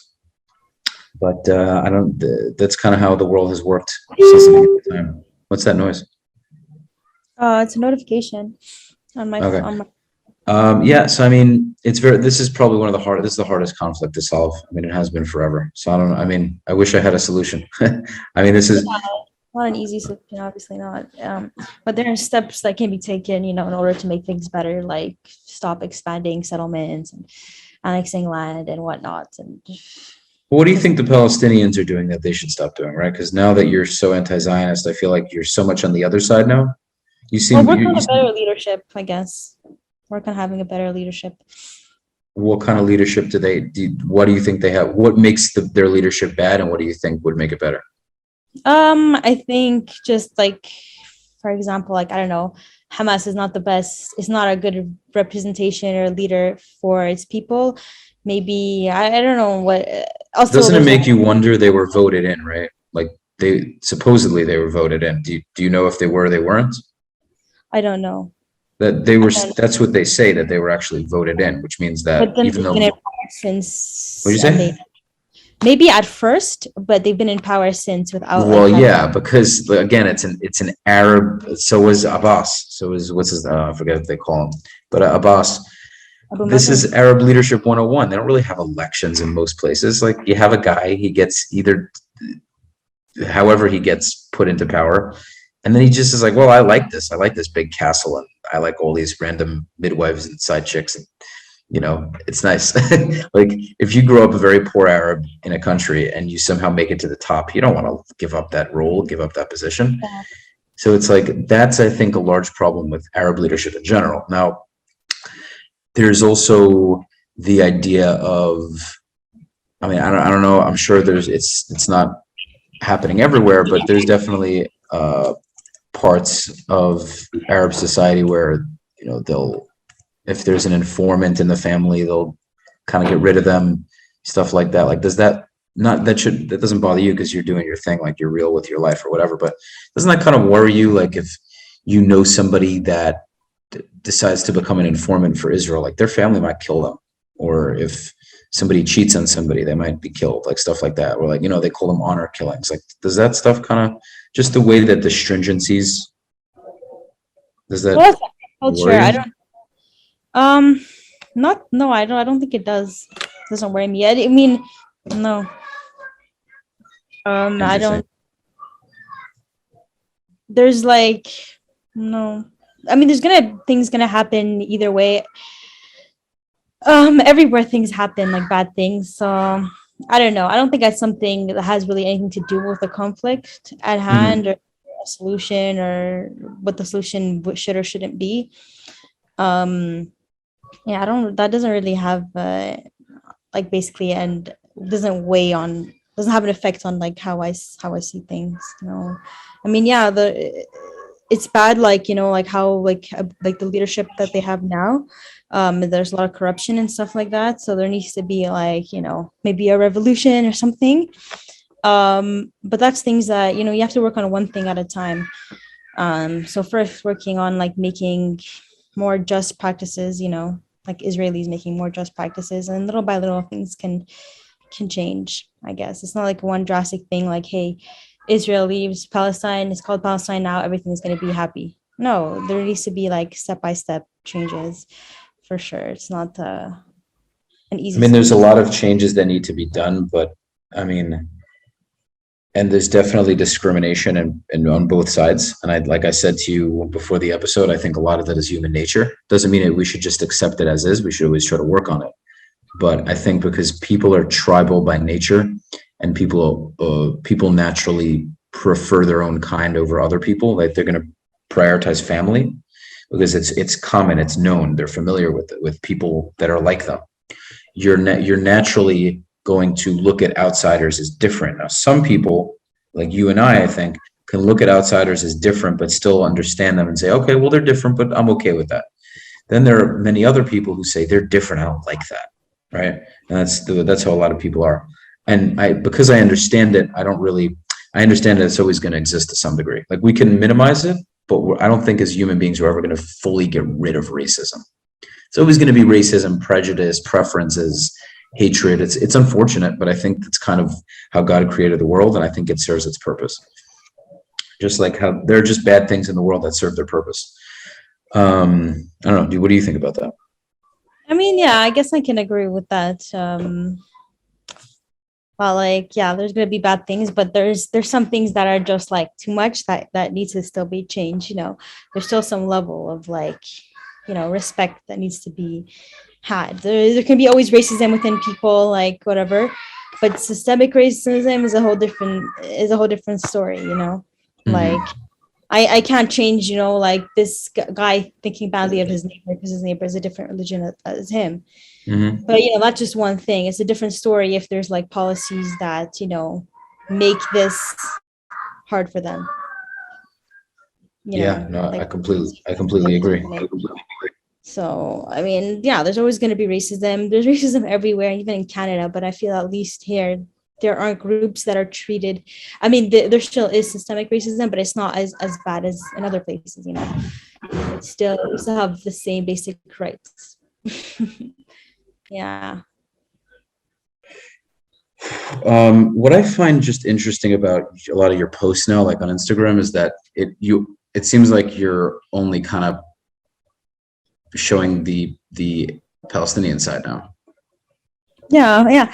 And I don't say that I don't, and I do this for the same reason that we don't see any, I don't see personally any Zionists or on in TikTok on anything that posts like, hey, look, this is what's happening. Look what these people are doing. Look what they're yelling, and they just gloss over it. And then they say, oh, look, you guys never post the other side, but then they don't do that. So I'm like, you know what? Then I won't do it. It's kind of that's kind of, I don't know how that's a good argument either, but yeah, I'm just saying that, like, here's the thing. Here's my perspective. It's your life. Do what you want.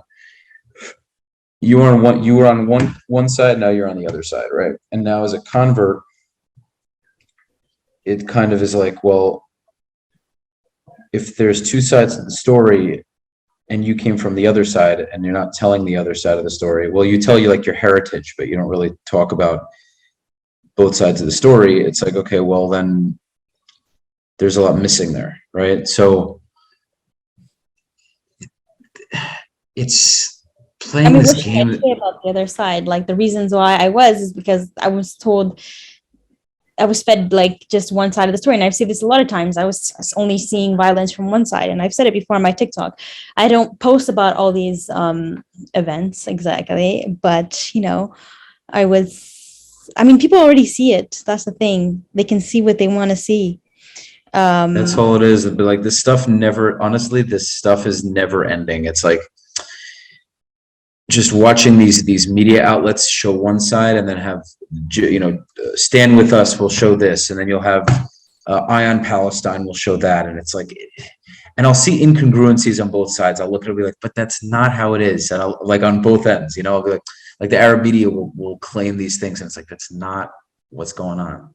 And then you'll have the Jewish side doing something, and like, that's not really what it is, And but that's what it is. It's human nature. Like at the end of the day, like I told you, because we had these wars, somebody got the bad end of the stick. The Arabs, the Palestinians got the bad end of the stick. It's unfortunate. I'm not saying it because I don't care.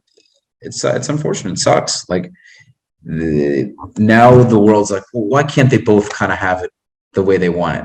Well, it's like, well, it doesn't, like, life doesn't really work that way. It sucks, but like now the Palestinians are like, well, we want our land and we want this and we want that. It's like, well, war happened, guys. So I don't really know if there's going to ever be a time where both sides are just going to be blissful and happy and dancing in the rain. Yeah, war happened.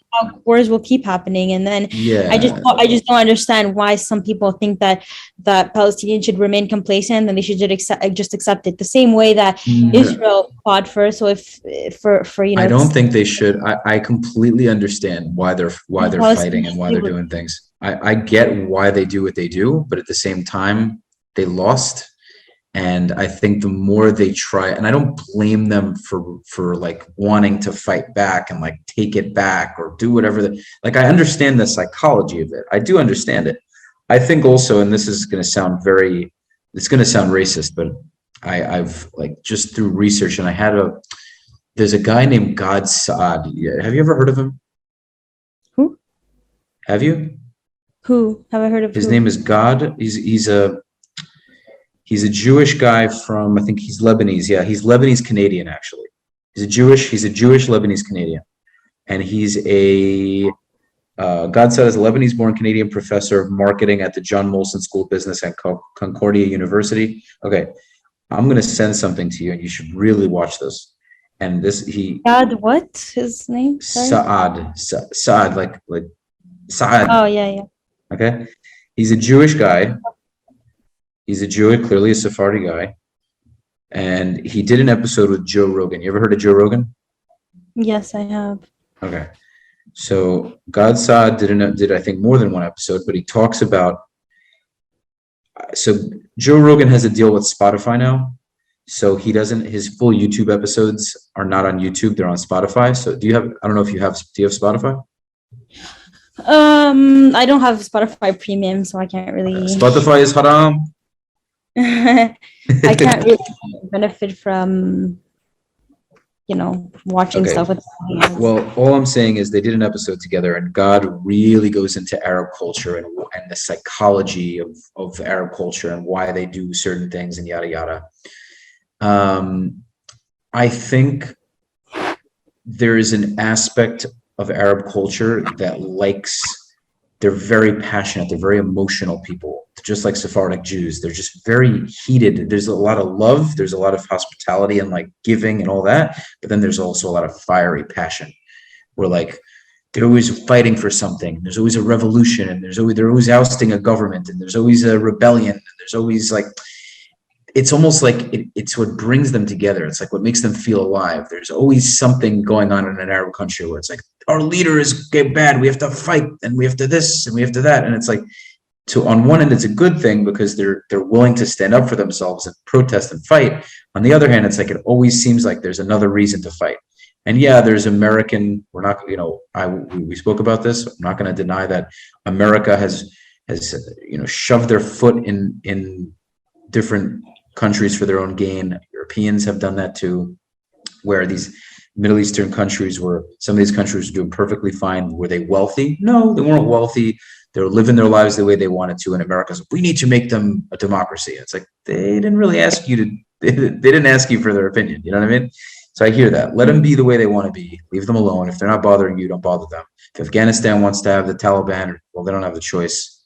the Taliban does what they do, but there are Afghanis who probably want them to be there. So let them be. It is what it is. You don't need American soldiers there pushing their agenda, yada yada. Like, they want to do what they want to do. Let them do.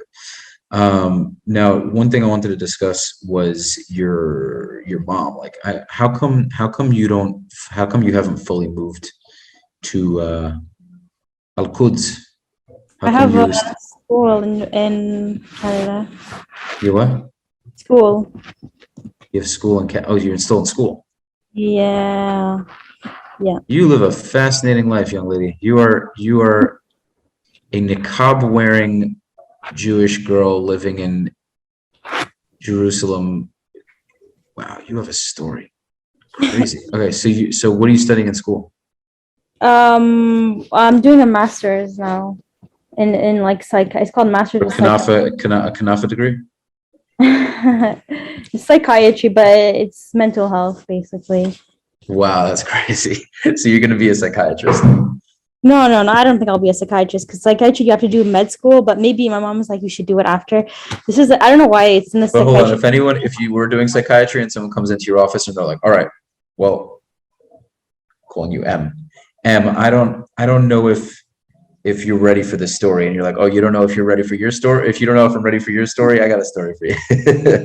Yeah, no, I'll be like, trust me, nothing surprises me. But yeah, I think I would maybe like to do psychology or psychiatry or something like that. But this is just a research-based degree, so it's not like practical. It's like all of it is basically there's only like 9 credits, so 3 courses of 3 credit and 3 courses of like courses, and the rest is just my thesis. So. Okay, how much do you have left for your master's? I'm starting in September. You're starting your degree in September. I just finished in April, last April, my bachelor's, and now I'm doing my. Do you mind if I ask your age? I'm 20.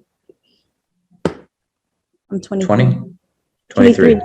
Oh, okay. So you're younger. I'm 28. Okay. So that actually makes sense. I finished because I went to the army, so that's why I finished my service around the same time. I finished my last year of college at about 24, just because I took time off and yada yada.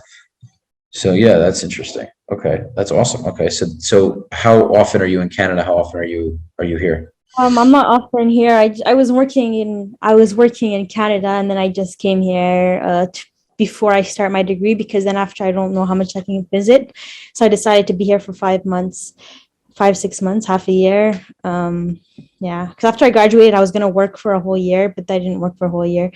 I worked, and then I came here, and now I don't work. I'm here. Now you're just not working. Like he's takes care of the bills. Yeah, and I'm just chilling.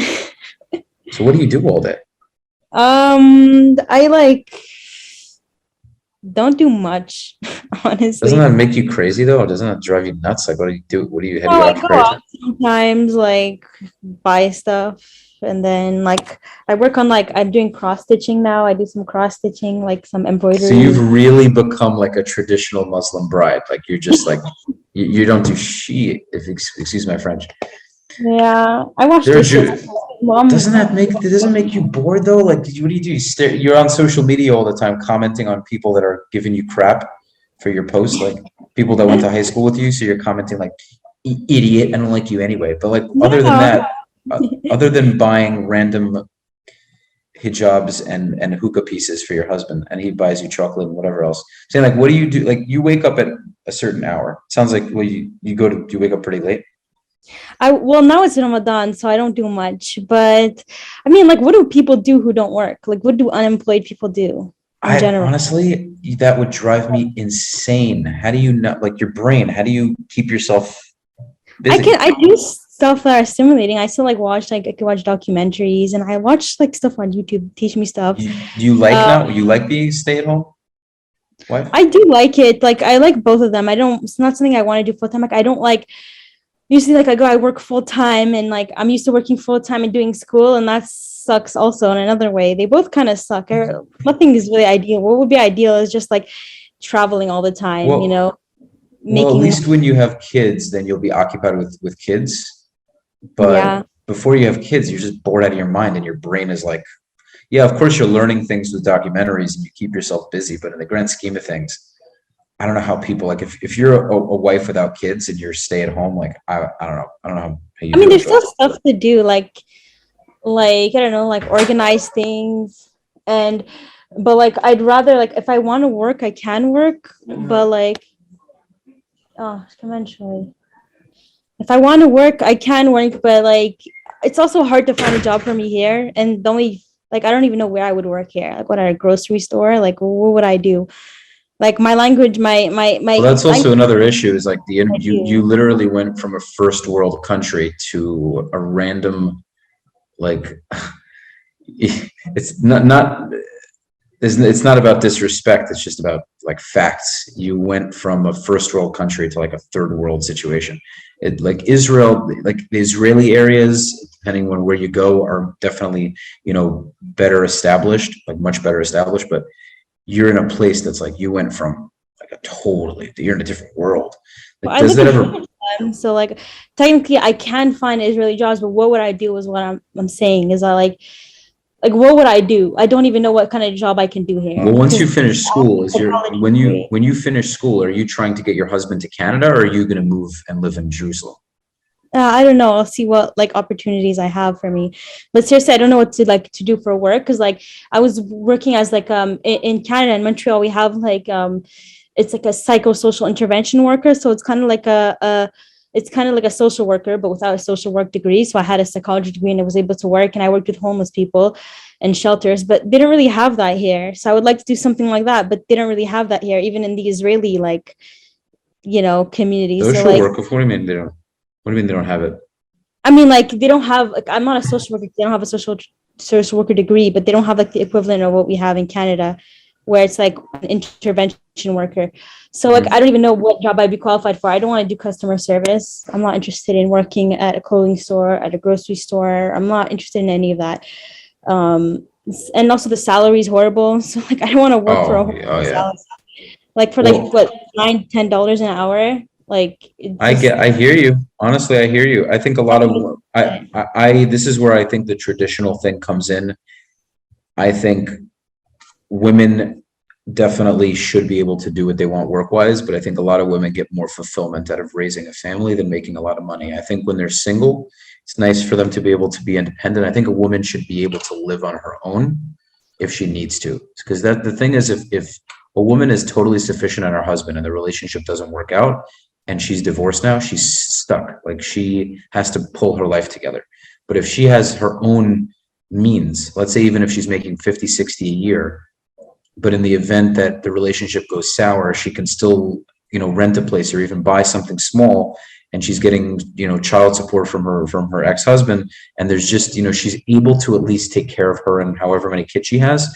She's in a much better position. Like, I had a client who got divorced not long ago, and she was a stay-at-home mom, and she hadn't worked for like 10 years, and now she's trying to get work again, and it's like really difficult. So that's like my only thing. And obviously do as you wish. There, you don't plan to get divorced, obviously.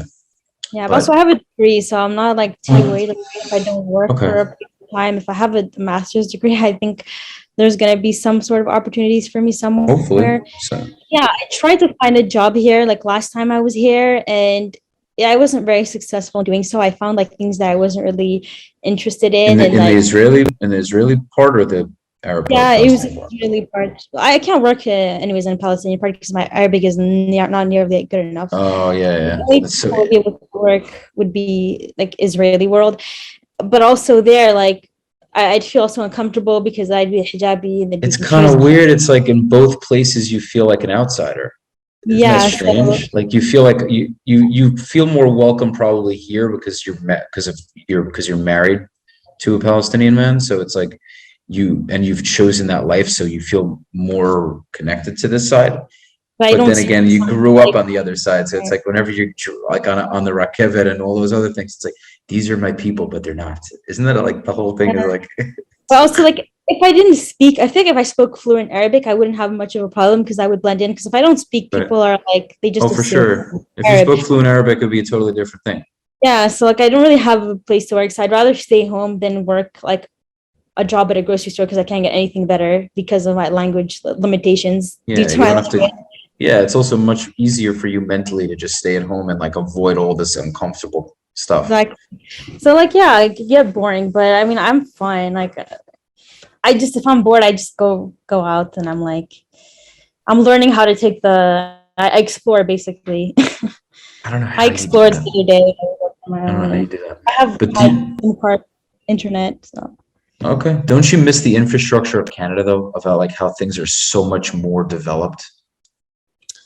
no, there's things I like about both places. I like, the quality of life, like being able to like, work properly, get good money and good salary. Like there's no, and like that kind of things. But I like, I like walking outside here, and like I just like the buildings, the architecture. I just like, Mhm.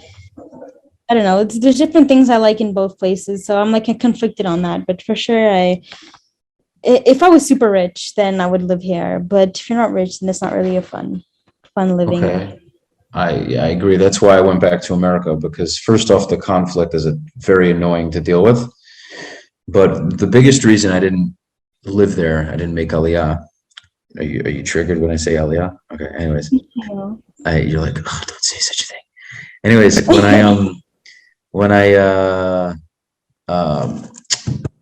I thought about living there, I was just like, I need to make money. Like I need to be able to like do business. And there are people who are successful there for sure, but it's much harder there, especially as an American. Like, You're good, but even if you're a doctor and this and lawyer, you're not making nearly as much money. no, not even close. Not even close. And I live in Miami now. I live in Florida. There's so many Israelis where I live anyway. It's like a second Tel Aviv. It's crazy.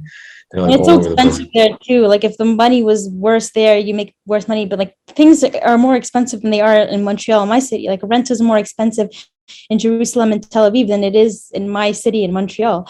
It's crazy. Normal. Why is it so it's so expensive? It's not normal.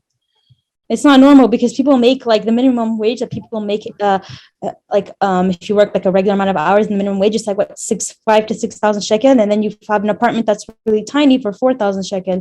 So it's like almost all of your salary is just there. Then at least 1,000 shekel per month for food. It's like, and then where do you have? You can't have any savings. You don't have, like, people just live at the limit unless they like have businesses, or like that's how people make money, businesses, because business can bring a lot of money. Yeah, but people, they mostly have falafel places and everything. What does your husband do? He's a security agent. He's what?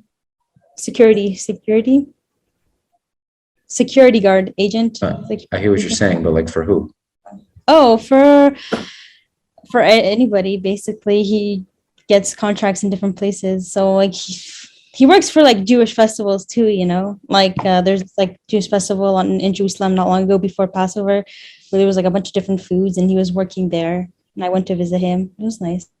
Wow, so that is interesting. So he does security for them. Yeah, and he does most of the security guards are Arab. Like in Machne Yehuda market last year, he was working there, so he was the person like checking people, like making sure that they're wearing a mask and like checking their temperature and whatnot. Yesterday he worked at like this like party for like underage kids, for like 17-year-olds and whatever. It was just music, and he was just there making sure that people don't do crazy things. But isn't that kind of interesting that he gets that job? He's technically a Palestinian man, and they give him the job to do security. A lot of the jobs that like people, the Israelis don't want to do, Arabs do. Most Arabs are in security. 100%. Oh, 100%. But then again, if the roles were reversed, it would probably be the same way. Meaning, like when Jews lived in Arab countries, oftentimes a lot of them were wealthy, but in terms of like the things they were allowed to do, there were restrictions. Like again, this is human nature. I think if you have a majority, if you have a country that's majority a certain group.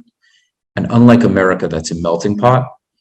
Israel is a melting pot of Jews, but it's not a melting pot of all societies and nations. So it's never going to be a full democracy. So that's why people, and even you're going to be like, oh, they call themselves a democracy, but it's really not. No, it's a democracy to some degree, but it's never going to be a democracy like Canada or America, because when you say it's a Jewish state, you're automatically negating the idea of a full-blown democracy. Exactly. But that's kind of the only way to do it, though, because you can't have a Jewish state and a full-on democracy at this simultaneously. It doesn't work. So you have a quasi-democracy, and you have a state that prioritizes Jews. But quite frankly, Arab countries prioritize Arabs and Muslims. In Mecca, you can't go unless you're Muslim. That you're prioritizing Muslims. I don't really see an issue with that, though. It's like, okay, so be it. But that's just, again, that's human nature. So I think people like get too fixated and too annoyed at that sort of thing. But I understand it. And now another thing is, well, what do you think about that? You agree? Yeah, to a certain extent. Yeah, I agree. Yeah. Do you disagree to a certain extent? Oh, I mean, I don't know. Yeah, I agree. It's true. Everybody, yeah, I'd say I agree. Okay, cool. And it seems like we actually agree on a lot of things, but then, like, obviously in certain respects we disagree. But then again, then on your social media, like, it seems like we're in totally different pages. It's interesting. So I guess you're just either being very filtered, or you really do agree with me to a large degree, but you don't want to talk about it. No, I do agree to a large degree. But you're talking about things that, like, obviously, I don't see why I would disagree with. You're not talking about things that are like controversial. Yeah, go on. Yeah, you're saying things that are not necessarily controversial that I don't see why I wouldn't agree with it. You know what I mean? Well, they could be very controversial. We just happen to agree on them. I mean, I don't really, doesn't really concern me that you converted to Islam. Like, a lot of other Jews are going to be like, oh my God. It's like, as long as you're not supporting the death of Jews and Israelis, then I don't have a problem with you. And if you are, then obviously I think you need a reality check, and so would a Jew who wants the same. Like, it just totally defeats the purpose. And if anyone that you're friends with now wants that, then yeah, obviously they're just as bad as anyone else. But if you genuinely want peace, then good. You know what I mean? If that's really what you want, then good for you. You know what I mean? Then do your thing. Now, one more thing I wanted to talk about is, you still live in Canada a nice amount of the time. Well, first off, would your husband go with you to Canada, or like he's just stuck on, no, I'm not going anywhere, this is my land? Is he that kind of person, or he's more like, I don't give a damn at this point? We've been going through this for 70 some odd years. You're my wife, I love you, I'll go wherever you want. Like, is he kind of in that zone, or is he more like, no, I'm staying here? Kind of in the former, what you said before. Like, for him, it's very important to like stay in his land, and like he feels very connected to Jerusalem, especially. Like, he's like, oh, I'm not Palestine necessarily. Like, it's Jerusalem. I'm from Jerusalem. I'm Muqtasi. Like, I'm Jerusalemite. Like, that's how he most defines that. So for him, it's hard, but like, also my mom is trying to convince him. She's like, keeps sending him stuff like, look at this, in Canada, you can do this. Da, da, da. Oh, so your mom is actually already kind of accepted what happened, what has happened, and is now. She'd rather me be here, I mean, in Canada with him. Oh yeah, for sure. And she's hoping maybe somehow she'll convert him to maybe, I don't know. Maybe she thinks if she prays enough, then she what? Maybe she thinks if she prays enough, then I'll find my way back to Judaism. I think that's what she thinks. Because like, my sister, Mom, praise you. Oh, that's what your sister said. Are your siblings religious? Jews? One of my oldest sister, yeah, she's religious. My other two, I mean, they keep kosher and whatnot, but they're not as religious. Okay. Do they all talk to you? Do you talk to them, or none of them? I do speak to them, yeah, but I'm not like close to them. Well, do you guys ever have these talks about religion? And do they you just keep it out of the conversation? Off limits. Politics and religion is off limits for us. Oh, okay, gotcha. And how do you live in your mom's house? Like, I guess, do you wear a hijab in the house? You don't have to. Both of you, right? Also, she told me she doesn't. She's like, you can never wear this in my house. I'm like, but why would I anyways? Like, I'm in my house. But she's very against me wearing a hijab. Like, very against. So what would you do if your husband is able to? Can your husband visit? He could, right? Doesn't he? Isn't he able to visit? Yeah. Has he done it? Oh, is he able to visit Canada? You mean like legally? Yeah. No. Yeah, I needed a visa for that because he's not an Israeli citizen. So he would need a visa and visit. He's not an Israeli citizen? No, he's not. Which part of Jerusalem does he live? East Jerusalem, where we live in East Jerusalem. Oh, okay. I mean, if you're Palestinian and you live in Jerusalem, like a 99% chance you live in East Jerusalem. True, Most 100%. I'm living. So Jerusalem, Palestinians are like different in that respect to other Palestinians. They also have different points of views and different, understandings of the situation. Yeah, no, I'm familiar with that. Okay, so Canada. So how come? So your mom? Wow, that's must be crazy. So you guys you stay at her house whenever you're in Canada.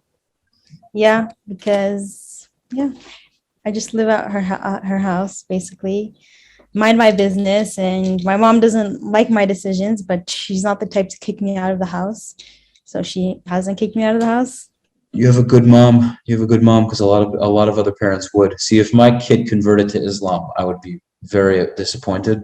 But I would still love my kid, and not disappointed because they became Muslim. It's more of just you're leaving the religion altogether. Yeah, there would for sure be a stigma in my head because at this point in time, because of the Palestinians and Israelis, just Muslims and Jews, there's this stigma that like they're enemies, which is just not the case overall. But in general, like Jewish households and Muslim households still have this like thing in their minds where it's like, if you convert to Judaism, you're siding with the enemy and vice versa, right? It's this like silly thing in their heads. Yeah. Versus like Christianity, I feel like would still be a problem, but people would make like less of a big deal. But in actuality, though, I think like very religious Jews, as much as they wouldn't like a convert to Islam, part of them would be like, I kind of prefer it over Christianity because it's more like Judaism. So they feel like at least they're doing something. My mom, not so much. I think my mom would prefer me being like a Christian, lesbian, I don't know what. Then she would because you're more, because you wouldn't be. Islam, I think, to her is scary because of just the whole hijab and the way she sees Islam is not in a very nice light. She definitely is like, I would say she's scared of Islam. She thinks I'm extremist. Like I started dressing more modestly even without my hijab. But like Jewish women are supposed to dress modestly anyway. She's like, oh, you're becoming a bit extreme in the way you're dressing. Like, bro, what's extreme about wearing a long skirt? Like, you wore that for a large part of your life. Yeah, no, I think modesty is fine. I mean, dressing like this all the time. Listen, Teach, you said you don't do that, right? Like when you go out now off camera, do you wear this over your face? No, I don't. I just wear hijab. Okay, so it's really only for video to keep yourself hidden. Yeah, just online. The second, like when I go out and I do vlogs, let's say, I just pull it down when I'm not like filming myself. What do you mean when you're doing vlogs? Because like I did a vlog, for example, walking in the old city outside in public, not just in my house. Do you put it online? Yeah, for like a video. Like I made a vlog like eating at Al-Aqsa, like eating Ramadan vlog, and like I was filming myself like this, taking selfie, whatever, video. And then after, like when I stop filming, I just take it down. Then when I film, I just put it back up. It's like a mask, like a COVID mask, same thing. Yeah. Hold on one second. Oh man. Okay. All right. Well, that's definitely a hell of a lot we talked about. There's so much more we could discuss, but thank you for staying on so long with me. Yeah, I know. I didn't realize how late it was, but yeah. Yeah. Well, it doesn't seem like you're so busy today, huh? I'm not very busy, but Okay. Either way, well. YouTube videos. I got YouTube videos waiting for me to be watched. Okay, fair enough. Well, say again? I was joking. I was just joking. I'm saying I don't have much time to watch YouTube videos. You have YouTube videos waiting to be watched. Okay, well, thank you for joining me. This has been quite an interesting episode. And have fun editing it out, or whoever's editing it, because whoever's editing, have fun editing it out because it's really long. Yeah, there's going to be a long episode for sure. This was like 2 hours or something. Yeah. Okay. Well, either way, thanks for joining me. And it'll be up. It should be up this Sunday, as a matter of fact. So would you be okay with sharing it? With like posting it on your, yeah? Sure. Is it on YouTube? Yeah. Yeah, it's on YouTube. Okay, no. Awesome. Okay. Well, all the best. And yeah. Peace Thanks a lot. out. Peace. Yeah. Bye. Take care. Bye.